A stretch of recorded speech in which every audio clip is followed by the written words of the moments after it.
अस्सलाम वालेकुम दोस्तों, सत श्री अकाल, नमस्ते। जिथे जिथे भी हो तुसी होवोगे, उम्मीद करते हैं तंदुरुस्त होगे, बेहतरीन होगे। ईद दियां एडवांस मुबारकां। कल एक्सपैक्टेड अज कुछ मुल्कां दे विच अज ईद है, कुछ कल होएगी। सारे मुसलमानां नूं जिथे जिथे भी वसदे हो ईद मुबारक। सारी दुनिया नूं, सारे इंसानां नूं ईद दियां मुबारकां। कल एक पाकिस्तान दे विच त्यारा भी क्रैश होया, ਉਹਦੇ 'ਚ ਬਹੁਤ ਸਾਰੀਆਂ ਜਾਨਾਂ ਜਿਹੜੀਆਂ ਜ਼ਾਇਆ ਹੋ ਗਈਆਂ। ਉਹਨਾਂ ਨੂੰ ਵੀ ਆਪਾਂ ਜ਼ਰੂਰ ਯਾਦ ਰੱਖਾਂਗੇ। ਉਹਨਾਂ ਨੂੰ ਵੀ ਰੱਬ ਸੋਹਣਾ ਜੰਨਤਾਂ ਦੀ ਜਗ੍ਹਾ ਦੇਵੇ, ਉਹਨਾਂ ਦੀਆਂ ਅਗਲੀਆਂ ਮੰਜ਼ਿਲਾਂ ਰੱਬ ਆਸਾਨ ਕਰੇ। ਸੋ ਇਸੀ ਕੋਸ਼ਿਸ਼ ਨਾਲ, ਇਸੀ ਉਮੀਦ ਨਾਲ, ਇਸੀ ਦੁਆ ਨਾਲ ਅੱਗੇ ਵਧਦੇ ਹਾਂ ਵੀ ਈਦ ਦੀਆਂ ਵੀ ਖੁਸ਼ੀਆਂ ਤੁਸੀਂ ਮਾਣੋ। ਅੱਜ ਪ੍ਰੋਗਰਾਮ ਜਿਹੜਾ ਲੈ ਕੇ ਆਈਦਾ ਡਾਕਟਰ ਦਲਵੀਰ ਪੰਨੂ ਸਾਹਿਬ ਦੀ ਬੁੱਕ ਨੂੰ ਲੈ ਕੇ, ਦੀ ਸਿੱਖ ਹੈਰੀਟੇਜ ਬਿਯੋਂਡ ਬਾਰਡਰ। ਉਹਦੀ ਇੱਕ ਚੈਪਟਰ 'ਤੇ ਆਪਾਂ ਰੋਜ਼ਾਨਾ ਗੱਲਬਾਤ ਕਰੀਦੀ ਹੈ। ਅੱਜ ਤੁਹਾਡੇ ਨਾਲ ਇੱਕ ਵਾਰੀ ਫਿਰ ਹਾਜ਼ਰ ਹਾਂ ਇੱਕ ਚੈਪਟਰ ਨੂੰ ਲੈ ਕੇ। ਉਹਦੇ 'ਤੇ ਗੱਲਬਾਤ ਆਪਾਂ ਕਰਨੀ ਹੈ ਡਾਕਟਰ ਸਾਹਿਬ ਦੇ ਨਾਲ। ਤੋ ਡਾਕਟਰ ਦਲਵੀਰ ਪੰਨੂ ਸਾਨੂੰ ਬਹੁਤ ਸ਼ੁਕਰੀਆ ਉਹਨਾਂ ਦਾ ਅਦਾ ਕਰਦੇ ਹਾਂ, ਉਹਨਾਂ ਦੇ ਧੰਨਵਾਦੀ ਹਾਂ। ਰੋਜ਼ਾਨਾ ਸਾਨੂੰ ਟਾਈਮ ਦਿੰਦੇ ਨੇ, ਆਪਣੇ ਟਾਈਮ 'ਚੋਂ ਟਾਈਮ ਕੱਢ ਕੇ, ਅਤੇ ਸਵੇਰੇ 7 ਵਜੇ ਪਾਕਿਸਤਾਨੀ ਟਾਈਮ ਸਵੇਰੇ 7 ਵਜੇ ਪ੍ਰੋਗਰਾਮ ਤੁਹਾਡੇ ਤੱਕ ਲੈ ਕੇ ਆਈਦਾ। ਕੋਸ਼ਿਸ਼ ਕਰੀਦੀ ਆ ਰੋਜ਼ਾਨਾ ਦੀ ਬੁਨਿਆਦ 'ਤੇ ਇਹ ਸੈਸ਼ਨ ਜਿਹੜਾ ਵਾ ਜਾਰੀ ਰੱਖੀਏ। ਜਿੰਨੇ ਚੈਪਟਰ ਨੇ ਉਹਨਾਂ ਨੂੰ ਅਤਲ ਮੁਕਾਮ ਕੋਸ਼ਿਸ਼ ਕਿ ਜਲਦ ਤੋਂ ਜਲਦ ਆਉਣ ਵਾਲੇ ਦਿਨਾਂ 'ਚ ਕਵਰ ਕਰਕੇ ਕਰੀਏ, ਤਾਂ ਕਿ ਇਹ ਵੀਡੀਓਜ਼ ਜਦੋਂ ਤੁਹਾਡੇ ਵਾਲ ਤੱਕ, ਤੁਹਾਡੇ ਫੇਸਬੁੱਕ ਪੇਜ ਦੀ ਰਾਹੀਂ, ਤੁਹਾਡੇ ਯੂਟਿਊਬ ਚੈਨਲ ਦੀ ਰਾਹੀਂ ਲੋਕਾਂ ਤੱਕ ਪਹੁੰਚਣਗੀਆਂ। ਉਹਨਾਂ ਵਾਸਤੇ ਬਹੁਤ ਇਨਫੋਰਮੇਟਿਵ ਵੀਡੀਓ ਸਾਬਤ ਹੋਣਗੀਆਂ। ਆਉਣ ਵਾਲੇ ਟਾਈਮ ਦੇ ਵਿੱਚ ਵੀ ਜਦੋਂ ਇਹਨਾਂ ਜਗ੍ਹਾ ਨੂੰ ਕੋਈ ਸਰਚ ਕਰੇਗਾ, ਇਹਨਾਂ ਹਿਸਟੋਰੀਕਲ ਬਿਲਡਿੰਗ ਨੂੰ, ਇਹਨਾਂ ਨਾਮ ਜਿਹੜੇ ਨਾਮ ਨੇ ਉਹਨਾਂ ਨੂੰ ਲੈ ਕੇ ਤਾਂ ਜ਼ਰੂਰ ਉਹਨਾਂ ਨੂੰ ਬੜੀ ਵਧੀਆ ਜ਼ਬਰਦਸਤ ਇਨਫੋਰਮੇਸ਼ਨ ਮਿਲੇਗੀ। ਸੋ ਜ਼ਿਆਦਾ ਨਾ ਟਾਈਮ ਲੈਂਦੇ ਹਾਂ, ਡਾਕਟਰ ਸਾਹਿਬ ਨੂੰ ਦਾਵਤ ਦਿੰਦੇ ਹਾਂ, ਮਦਦ ਕਰਦੇ ਹਾਂ। Doctor Sahib welcome. Thank you so much Dhillon ਸਾਹਿਬ, ਤੁਹਾਡਾ ਬਹੁਤ ਸ਼ੁਕਰੀਆ। ਔਰ ਇਸ ਵਾਰੀ ਕਹਿ ਲਓ ਵੀ ਤੁਹਾਡੇ ਨਾਲ ਹੀ ਆਪਾਂ, ਤੁਸੀਂ ਰੋਜ਼ੇ ਰੱਖੇ ਹੋਏ ਆ, ਤੁਹਾਨੂੰ ਰੋਜ਼ ਹੀ ਪੁੱਛ ਕੇ ਹਾਂਜੀ ਕਿੰਨੇ ਰੋਜ਼ੇ ਹੋ ਗਏ, ਕਿੰਨੇ ਰਹਿ ਗਏ। ਅਸੀਂ ਪਹਿਲੀ ਵਾਰੀ ਮੇਰੇ ਖਿਆਲ 'ਚ ਮੈਂ ਤੇ ਔਰ ਸਾਡੇ ਬਹੁਤ ਸਾਰੇ ਸੁਣਨ ਵਾਲੇ ਸਰੋਤਿਆਂ ਨੇ ਵੀ, ਜਿਹੜੇ ਇੰਡੀਆ 'ਚ ਰਹਿਣ ਵਾਲੇ ਸਿੱਖ ਭਰਾ ਨੇ ਸੁਣ ਰਹੇ ਨੇ, ਸਿੱਖ ਜਿਹੜੇ ਤੁਹਾਡੇ ਵਿਊਅਰਸ ਨੇ, ਉਹਨਾਂ ਨੇ ਮੇਰੇ ਖਿਆਲ ਹੈ ਵੀ ਇੰਨਾ ਲਾਈਵ ਅਸੀਂ ਪਹਿਲੀ ਵਾਰੀ ਨਾਲ ਨਾਲ ਤੁਹਾਡੇ ਚੱਲੇ ਹਾਂ। ਉਹ ਵਧੀਆ ਲੱਗਾ ਕਿ ਹੁਣ ਈਦ ਮੁਬਾਰਕ ਨੇੜੇ ਆ ਰਹੀ, ਹੁਣ ਉਹਦਾ ਸਿਗਨੀਫਿਕੈਂਸ ਵੀ ਥੋੜਾ ਹੋਰ ਤਰ੍ਹਾਂ ਪਤਾ ਲੱਗਦਾ। ਨਹੀਂ ਤਾਂ ਪਹਿਲਾਂ ਸੀ ਕਿ ਹਾਂਜੀ ਉਹਨਾਂ ਨੇ ਰੋਜ਼ੇ ਰੱਖੇ ਹੋਣੇ, ਉਹਨਾਂ ਦੀ ਈਦ ਆ ਗਈ ਹੈ। ਹੁਣ ਤੁਹਾਡੇ ਨਾਲ ਨਾਲ ਜਿਹੜੀ ਇਹ ਅਸੀਂ ਮਹੀਨੇ ਦੀ ਜਿਹੜੀ ਜਰਨੀ ਕੀਤੀ ਹੈ, ਸੋ ਵਧੀਆ ਮਹਿਸੂਸ ਹੋ ਰਿਹਾ। ਔਰ ਤੁਹਾਨੂੰ ਸਭ ਨੂੰ ਈਦ ਜਿਹੜੀ ਹੈਗੀ ਐਡਵਾਂਸ ਦੇ ਵਿੱਚ ਮੁਬਾਰਕ ਹੋਵੇ। ਰਾਤੀ ਲਾਈਵ ਸੈਸ਼ਨ ਕੀਤਾ ਸੀ ਅਸੀਂ, ਉਹਦਾ ਟਾਈਟਲ ਇਹ ਰੱਖਿਆ ਸੀ, ਤੇ ਸਾਰੇ ਦੋਸਤਾਂ ਨੂੰ ਰਿਕੁਐਸਟ ਕੀਤੀ, ਜਿੰਨੇ ਸਰਦਾਰ ਭਾਈ ਨੇ, ਹਿੰਦੂ ਭਾਈਚਾਰਾ, ਉਹ ਜਿੰਨੇ ਵੀ ਦੋਸਤ ਨੇ, ਘੱਟੋ ਘੱਟ 10 ਲੋਕਾਂ ਨੂੰ ਤੁਸੀਂ ਈਦ ਮੁਬਾਰਕ ਦੀਆਂ ਵਿਸ਼ੇਸ ਜਿਹੜੀਆਂ ਜ਼ਰੂਰ ਭੇਜੋ। ਜਿਹੜੇ ਪਾਕਿਸਤਾਨ ਲੋਕ ਰਹਿੰਦੇ ਨੇ ਉਹਨਾਂ ਨੂੰ, ਜੇ ਨਹੀਂ ਵੀ ਤੁਹਾਡੇ ਜਾਣ ਵਾਲੇ, ਤਾਂ ਉਹਨਾਂ ਨਾਲ ਰਾਬਤੇ ਬਣਾਓ, ਫੇਸਬੁੱਕ ਦੀ ਰਾਹੀਂ, ਟਵਿੱਟਰ ਦੀ ਰਾਹੀਂ, ਹੋਰ ਸੋਸ਼ਲ ਮੀਡੀਆ ਪਲੇਟਫਾਰਮ ਉਹਨਾਂ ਦੇ ਰਾਹੀਂ ਉਹਨਾਂ ਨੂੰ ਈਦ ਦੀਆਂ ਵਿਸ਼ੇਸ ਭੇਜੋ, ਤਾਂ ਕਿ ਰਾਬਤੇ ਜਿਹੜੇ ਫਿਊਚਰ ਰਾਬਤੇ ਹੋਰ ਜਿਹੜੇ ਵੱਧ ਸਕਣ। ਇਸੇ ਤਰ੍ਹਾਂ ਗੁਰਪੁਰਬ ਆਵੇ, ਹੋਲੀ ਆਵੇ, ਅਸੀਂ ਉਹਨਾਂ ਨੂੰ ਵਿਸ਼ੇਸ ਭੇਜੀਏ। ਸੋ ਇਸੇ ਤਰ੍ਹਾਂ ਹੀ ਆਪਾਂ ਲਾਗੇ ਲੱਗਾਂਗੇ। ਡਾਕਟਰ ਸਾਹਿਬ ਜ਼ਿਆਦਾ ਟਾਈਮ ਨਾ ਲੈਂਦੇ ਹੋਏ ਅੱਜ ਦੇ ਚੈਪਟਰ 'ਤੇ ਆਪਾਂ ਗੱਲਬਾਤ ਕਰਨੀ ਹੈ, ਸ਼ੁਰੂ ਕਰਦੇ ਹਾਂ। ਇਸ ਚੈਪਟਰ 'ਤੇ ਆਪਾਂ ਗੱਲਬਾਤ ਕਰਨ ਜਾ ਰਹੇ ਹਾਂ, ਉਹ 'ਤੇ ਥੋੜ੍ਹੀ ਜਿਹੀ ਦੱਸੋ। ਅੱਜ ਹੀ ਆਪਾਂ ਗੁਰਦੁਆਰਾ ਟਾਹਲੀ ਸਾਹਿਬ, ਇਹ ਹੈ ਜੀ ਜਗ੍ਹਾ, ਗੁਰਦੁਆਰਾ ਟਾਹਲੀ ਸਾਹਿਬ ਲਾਹੌਰ, ਇਹ ਆਪਾਂ ਇਹਦੇ ਬਾਰੇ ਅੱਜ ਗੱਲਬਾਤ ਕਰਾਂਗੇ। ਗੁਰਦੁਆਰਾ ਟਾਹਲੀ ਸਾਹਿਬ ਬਾਬਾ ਸ਼੍ਰੀ ਚੰਦ ਜੀ ਦੇ ਨਾਲ ਸੰਬੰਧਿਤ ਹੈ। ਬਾਬਾ ਸ਼੍ਰੀ ਚੰਦ ਜੀ ਸ਼੍ਰੀ ਗੁਰੂ ਨਾਨਕ ਦੇਵ ਜੀ ਪਾਤਸ਼ਾਹ, ਸਿੱਖਾਂ ਦੇ ਪਹਿਲੇ ਗੁਰੂ, ਉਹਨਾਂ ਦੇ ਬੇਟੇ ਸਨ। ਉਹਨਾਂ ਦੀ ਯਾਦ ਦੇ ਨਾਲ ਜਿਹੜਾ ਸੰਬੰਧਿਤ ਹੈਗਾ ਇਹ ਗੁਰਦੁਆਰਾ ਟਾਹਲੀ ਸਾਹਿਬ ਲਾਹੌਰ ਵਿੱਚ ਸੀ। ਹੁਣ ਤੇ ਇਸ ਵੇਲੇ ਨਹੀਂ ਹੈਗਾ ਹੈ, ਪਰ ਇਹ ਜਗ੍ਹਾ ਕਾਫੀ ਮਾਨਤਾ ਰੱਖਦੀ ਸੀਗੀ। ਸ਼੍ਰੀ ਚੰਦ ਜੀ ਦੇ ਇਤਿਹਾਸ ਬਾਰੇ ਜਿਹੜਾ ਜਾਣਨ ਦੀ ਥੋੜੀ ਜਿਹੜੀ ਕੋਸ਼ਿਸ਼ ਕਰਾਂਗੇ। ਚੈਪਟਰ ਨੰਬਰ ਹੈ ਤੁਹਾਡੀ ਬੁੱਕ 'ਚੋਂ, Sikh heritage beyond border, chapter number 48, Gurdwara Tahli Sahib Lahore. ਇਹਦੀ ਇੰਪੋਰਟੈਂਸ ਕੀ ਆ, ਉਹ ਥੋੜੇ ਉੱਤੇ ਥੋੜੀ ਜਿਹੀ ਡਿਟੇਲ ਦੇ ਨਾਲ, ਤਫਸੀਲ ਦੇ ਨਾਲ ਦੱਸੋ।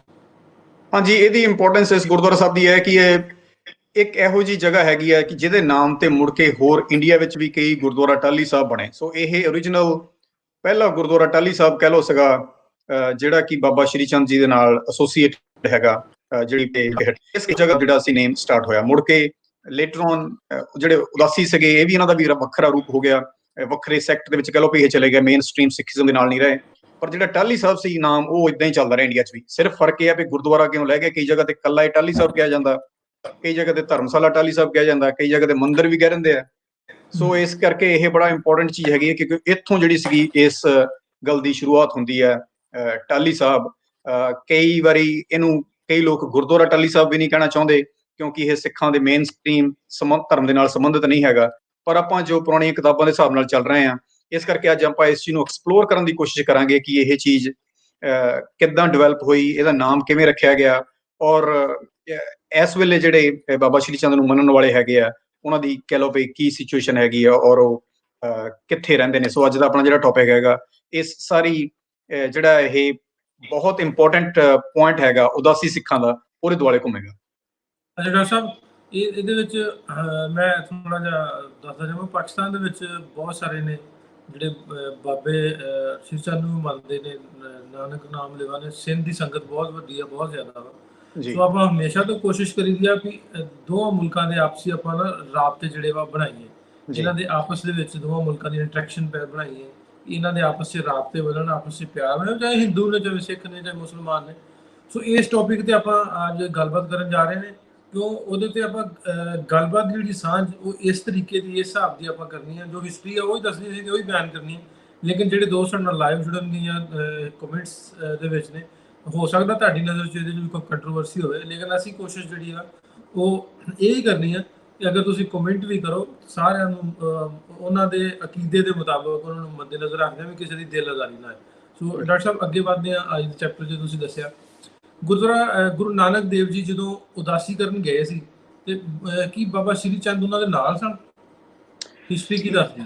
ਜੀ, ਪਹਿਲੇ ਪਾਤਸ਼ਾਹ ਗੁਰੂ ਨਾਨਕ ਦੇਵ ਜੀ ਆਪਣੀ ਉਦਾਸੀਆਂ ਜਿਹੜਾ ਲੰਬੀ ਉਹਨਾਂ ਦੀ ਉਦਾਸੀ ਹੈਗੀ ਆ, ਉਹ 1501 ਦੇ ਵਿੱਚ ਕਿਹਾ ਜਾਂਦਾ ਹੈ ਗਏ ਆ।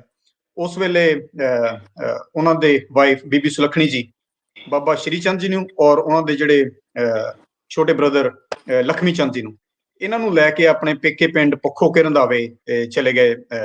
ਇਸ ਤਰ੍ਹਾਂ ਦੱਸਿਆ ਜਾਂਦਾ ਇਤਿਹਾਸ ਦੇ ਵਿੱਚ। ਤੇ ਇਸ ਕਰਕੇ ਸ੍ਰੀ ਗੁਰੂ ਨਾਨਕ ਦੇਵ ਜੀ ਦੇ ਨਾਲ ਜਿੰਨੇ ਉਹਨਾਂ ਦੇ ਟੂਰਸ, ਟਰੈਵਲਸ, ਉਦਾਸੀਆਂ, ਜਿੱਥੇ ਜਿੱਥੇ ਵੀ ਦੁਨੀਆ ਭਰ 'ਚ ਉਹਨਾਂ ਨੇ ਭ੍ਰਮਣ ਕੀਤਾ, ਉਹਨਾਂ ਨੇ ਲੋਕਾਂ ਨੂੰ ਸੱਚ ਦਾ ਗਿਆਨ ਕਰਵਾਇਆ। ਉਸ ਸਾਰੀ ਜਰਨੀ ਦੇ ਦੌਰਾਨ ਬਾਬਾ ਸ਼੍ਰੀ ਚੰਦ ਜੀ ਦੀ ਜਿਹੜੀ ਨਾਲ ਕੰਪਨੀ ਹੈਗੀ ਹੈ ਜਾਂ ਵਿਜ਼ਿਟ ਹੈਗੀ ਆ, ਉਹਦਾ ਕਿਤੇ ਜ਼ਿਕਰ ਨਹੀਂ ਆਉਂਦਾ। ਜਦੋਂ ਇੱਥੇ ਪੱਖੋ ਕੇ ਰੰਧਾਵਾ ਰਹਿੰਦੇ ਸੀਗੇ, ਕਿਉਂਕਿ ਇਹਨਾਂ ਦੇ ਜਿਹੜੇ ਨਾਨਾ ਜੀ ਸੀ ਜਾਂ ਇਹਨਾਂ ਦੀ ਜਿਹੜੀ ਨਾਨਕਿਆਂ ਦੀ ਫੈਮਿਲੀ ਸੀਗੀ, ਚੰਗੇ ਕਹਿ ਲਓ ਵੀ ਰੁਤਬੇ ਵਾਲੇ ਲੋਕ ਸੀਗੇ।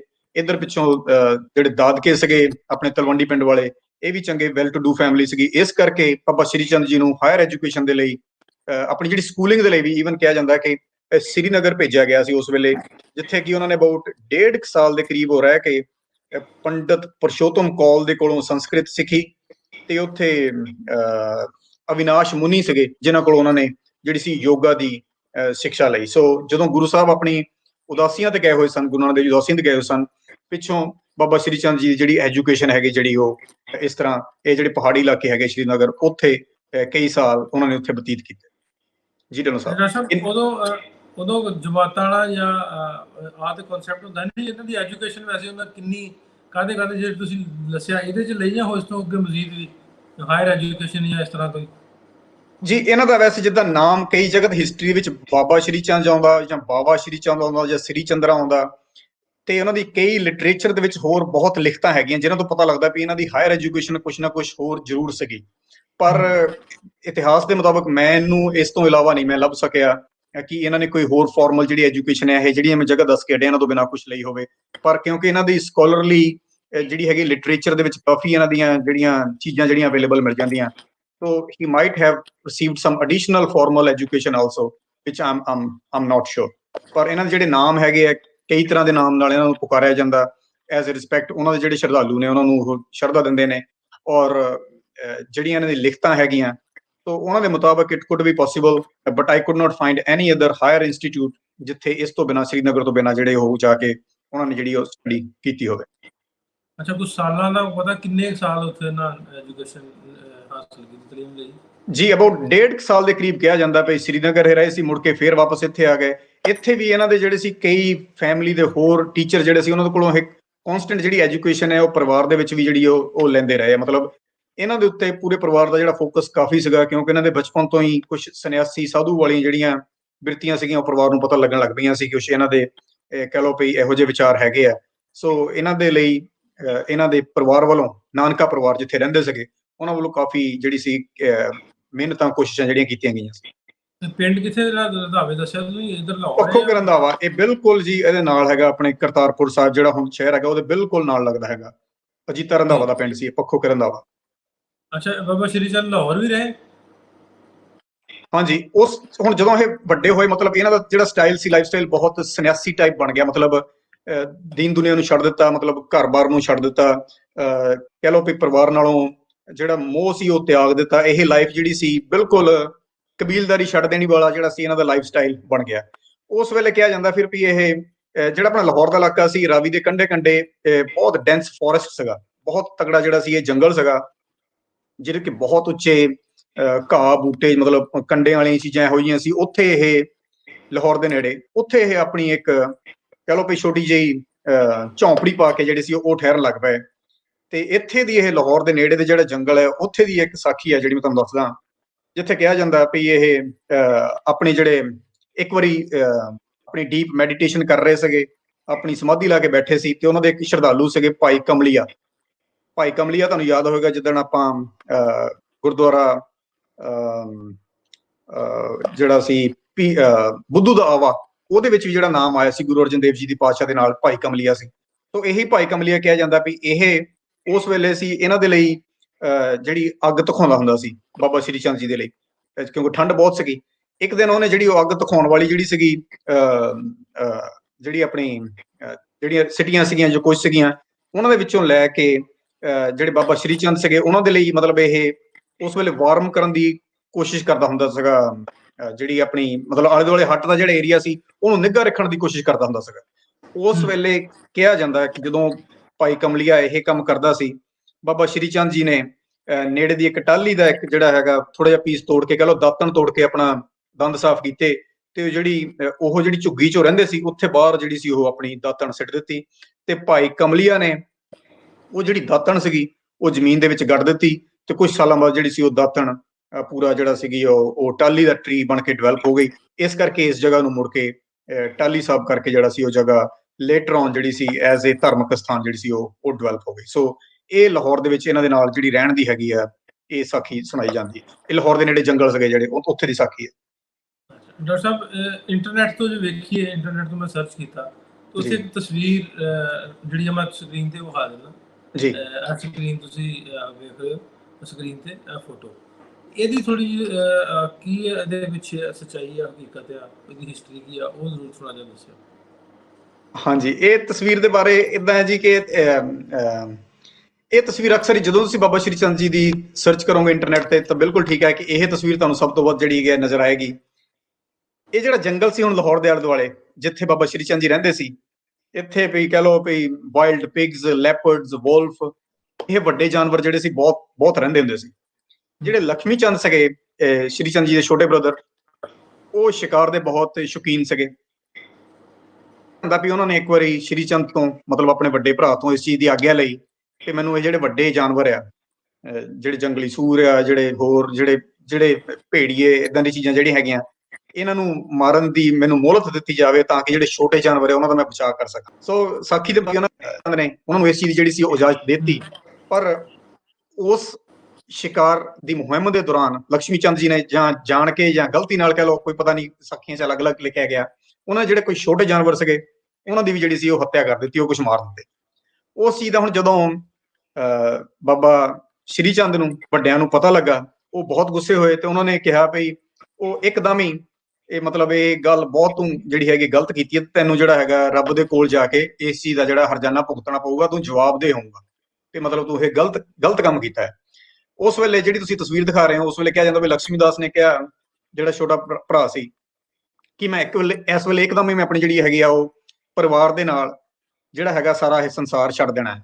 ਸੋ ਜੇ ਤੁਸੀਂ ਇਸ ਤਸਵੀਰ ਦੇ ਵਿੱਚ ਦੇਖੋ ਤੇ ਕੁਝ ਉੱਪਰ ਕੋਈ ਸਕਾਈ ਦੇ ਵਿੱਚ ਉੱਡਦਾ ਜਾ ਰਿਹਾ, ਉਹ ਕਿਹਾ ਜਾਂਦਾ ਕਿ ਲక్ష్ਮੀ ਚੰਦ ਹੈ ਜਿਹੜਾ ਛੋਟਾ ਭਰਾ ਹੈ, ਜਿਹੜਾ ਕਿ ਆਪਣੇ ਘੋੜੇ ਸਮੇਤ ਔਰ ਆਪਣੇ ਪਰਿਵਾਰ ਦੇ ਉੱਪਰ ਆਪਣੇ ਬੱਚਿਆਂ ਨੂੰ ਲੈ ਕੇ ਉੱਪਰ ਨੂੰ ਜਾ ਰਿਹਾ ਹੈ। ਤੇ ਕਿਹਾ ਜਾਂਦਾ ਵੀ ਉਹਨੇ ਤਾਂ ਕਿ ਜਿਹੜਾ ਸੀ ਦੁਬਾਰਾ ਤੋਂ ਦੱਸ ਦਿਓ ਤਸਵੀਰ ਦਾ। ਠੀਕ ਹੈ, ਹੁਣ ਸਾਰਾ ਜਿੱਥੋਂ ਮੈਂ ਸ਼ੁਰੂ ਤੋਂ ਬੋਲ ਰਿਹਾ ਸੀ ਸਾਰਾ ਉੱਥੋਂ ਹਾਂਜੀ, ਨਹੀਂ ਲక్ష్ਮੀ ਚੰਦ ਜਦੋਂ ਲక్ష్ਮੀ ਚੰਦ ਘੋੜੇ ਤੇ ਸਵਾਰ ਹੋ ਕੇ ਜਾ ਰਿਹਾ ਸੀ। ਠੀਕ ਹੈ ਜੀ। ਹਾਂਜੀ, ਜਦੋਂ ਲక్ష్ਮੀ ਚੰਦ ਜੀ ਘੋੜੇ ਤੇ ਸਵਾਰ ਹੋ ਕੇ ਵੀ ਕਿਹਾ ਜਾਂਦਾ ਵੀ ਜਦੋਂ ਸਕਾਈ ਵੱਲ ਨੂੰ, ਆਕਾਸ਼ ਵੱਲ ਨੂੰ ਜਾ ਰਹੇ ਸੀ ਆਪਣੇ ਪਰਿਵਾਰ ਦੇ ਸਮੇਤ, ਤੇ ਆਪਣੇ ਜਿਹੜਾ ਬੇਟਾ ਸੀ ਧਰਮ ਚੰਦ, ਛੋਟਾ ਬੇਟਾ ਸੀ ਉਹਨਾਂ ਦਾ ਲక్ష్ਮੀ ਚੰਦ ਦਾ, ਉਸ ਵੇਲੇ ਸ਼੍ਰੀ ਚੰਦ ਜੀ ਦੀ ਜਦੋਂ ਨਿਗਾਹ ਪਈ ਉੱਪਰ ਨੂੰ ਪਈ, ਕਿਉਂਕਿ ਇਹ ਗੁੱਸੇ ਹੋਏ ਸੀ ਆਪਣੇ ਭਰਾ ਨੂੰ ਵੀ ਉਹ ਤਾਂ ਹੁਣ ਆਪਣਾ ਜਿਹੜਾ ਸਰੀਰ ਤਿਆਗ ਕੇ ਜਾ ਰਹੇ ਆ ਪਰਮਾਤਮਾ ਵੱਲ, ਰੱਬ ਵੱਲ, ਇਸ ਕਰਕੇ ਉਹਨਾਂ ਨੇ ਫਿਰ ਕਿਹੜੇ ਸੀ ਆਪਣੀ ਬਾਂਹ ਲੰਬੀ ਕਰਕੇ ਜਿਹੜਾ ਆਪਣਾ ਭਤੀਜਾ ਸੀਗਾ ਧਰਮ ਚੰਦ, ਉਹਨੂੰ ਉੱਥੋਂ ਸੀ ਜਿਹੜਾ ਮਤਲਬ ਆਪਣੇ ਪੇਰੈਂਟਸ ਦੇ ਹੱਥਾਂ ਚੋਂ ਵਾਪਸ ਲੈ ਲਿਆ, ਤਾਂ ਕਿ ਜਿਹੜੀ ਕੁੱਲ ਹੈਗੀ ਆ ਉਹ ਚੱਲਦੀ ਰਵੇ। ਇਸ ਕਰਕੇ ਜਿਹੜੀਆਂ ਕੁਝ ਜਿਹੜਾ ਤਸਵੀਰ ਜਿੱਦਾਂ ਆਹ ਤਸਵੀਰ ਸੀ ਜਿਹੜੀ ਇਸ ਤਸਵੀਰ ਦੇ ਵਿੱਚ ਜਿੱਦਾਂ ਆਹ ਤਸਵੀਰ ਤੁਸੀਂ ਪਹਿਲਾਂ ਦਿਖਾਈ ਹੈ ਕਿ ਉਹਨੂੰ ਵਾਪਸ ਉਹ ਲਿਆ ਰਹੇ ਆ ਦੁਨੀਆ ਤੇ ਆਪਣੇ ਭਤੀਜੇ ਨੂੰ, ਤੇ ਉਹ ਤੋਂ ਬਾਅਦ ਫਿਰ ਉਹ ਜਿਹੜਾ ਆਪਣਾ ਭਤੀਜਾ ਸੀ ਉਹਨੂੰ ਅੰਗੂਠਾ ਝੁੰਗਾ ਕੇ ਮਤਲਬ ਆਪਣਾ ਕਹਿ ਲਓ ਵੀ ਇਸ ਤਰ੍ਹਾਂ ਜਿਵੇਂ ਆਹ ਹੁਣ ਇੱਥੇ ਗੁਰਮੁਖੀ 'ਚ ਲਿਖਿਆ ਹੋਇਆ ਆਪਣੀ ਯੋਗਿਕ ਸ਼ਕਤੀ ਦੁਆਰਾ ਪਿਤਾ ਦੇ ਅੰਗੂਠੇ ਨਾਲ ਦੁੱਧ ਪਿਲਾ ਕੇ ਸੋ ਇੱਥੇ ਮਤਲਬ ਇਹ ਸਾਖੀ ਹੈਗੀ ਆ ਵੀ ਉਹਨਾਂ ਨੇ ਉਹਨੂੰ ਬੱਚੇ ਨੂੰ ਵਾਪਸ ਉਤਾਰ ਲਿਆ ਸੀ ਤੇ ਮੁੜ ਕੇ ਜਿਹੜਾ ਇਹ ਬੱਚਾ ਸੀ ਉਹਦਾ ਪਾਲਣ ਪੋਸ਼ਣ ਇਹਨਾਂ ਨੇ ਸ੍ਰੀ ਚੰਦ ਜੀ ਨੇ ਕੀਤਾ। ਇਸ ਕਰਕੇ ਢਿੱਲੋਂ ਸਾਹਿਬ ਮੇਰੇ ਨਾਲ ਲੱਗਦੀ ਇੱਕ ਗੱਲ ਹੋਰ, ਕਿਉਂ ਤੁਸੀਂ ਤਸਵੀਰ ਦਿਖਾਈ ਹੈ ਹੁਣ ਮੈਂ ਦਿਖਾ ਦਿੰਦਾ। ਵੈਸੇ ਇਹ ਗੱਲਾਂ ਕਿੱਦਾਂ ਬਣੀਆਂ ਇਹ ਬਾਰੇ ਆਪਾਂ ਨਹੀਂ ਕਹਿ ਸਕਦੇ, ਪਰ ਸਿੱਖ ਰਾਜ ਦੇ ਵੇਲੇ ਵੀ ਡਾਕਟਰ ਸਾਹਿਬ ਇਹ ਜਿਹੜੀ ਤੁਸੀਂ ਗੱਲ ਦੱਸ ਰਹੇ ਹੋ, ਕਹਾਣੀ ਸਟੋਰੀ ਦੱਸ ਰਹੇ ਹੋ, ਇਹਦੇ ਵਿੱਚ ਤੁਸੀਂ ਜੇ ਰੈਫਰੈਂਸ ਮੈਂ ਮੰਗਦਾ ਆਪਣੇ ਪਰਸਨਲੀ ਮੈਂ ਪੁੱਛਦਾ ਵੀ ਇਹਦੇ ਵਿੱਚ ਕਿੰਨੀ ਸੱਚਾਈ ਹੈ, ਕਿੱਥੋਂ ਤੁਸੀਂ ਪੜ੍ਹਿਆ, ਉਹਦੇ 'ਚ ਆਪਾਂ ਕੰਟਰੋਵਰਸੀ ਨਹੀਂ ਕਰਦੇ ਲੇਕਿਨ ਥੋੜਾ ਜਿਹਾ ਗਿਆਨ ਹੋ ਜਾਣਾ ਚਾਹੀਦਾ। ਇਹ ਤੁਸੀਂ ਕਿੱਥੋਂ ਪੜ੍ਹਿਆ ਵੀ ਇਹ ਸਾਰੀ ਸਟੋਰੀ ਕਹਾਣੀ? ਜੀ ਇਹਨਾਂ ਦੇ ਲਈ ਅਲੱਗ-ਅਲੱਗ ਜਿੱਦਾਂ ਬਹੁਤ ਜ਼ਿਆਦਾ ਰੈਫਰੈਂਸਿਸ ਹੈਗੇ ਨੇ, ਜਿੰਨਾ ਵੀ ਉਦਾਸੀ ਲਿਟਰੇਚਰ ਹੈਗਾ, ਜਿੰਨੀਆਂ ਪੁਰਾਣੀਆਂ ਉਦਾਸੀ ਦੀਆਂ ਕਿਤਾਬਾਂ ਹੈਗੀਆਂ ਉਹਨਾਂ ਵਿੱਚ ਜਿਹੜੀ ਇਹ ਕਹਾਣੀ ਤੁਹਾਨੂੰ ਅਕਸਰ ਹੀ ਮਿਲ ਜਾਂਦੀ ਹੈ।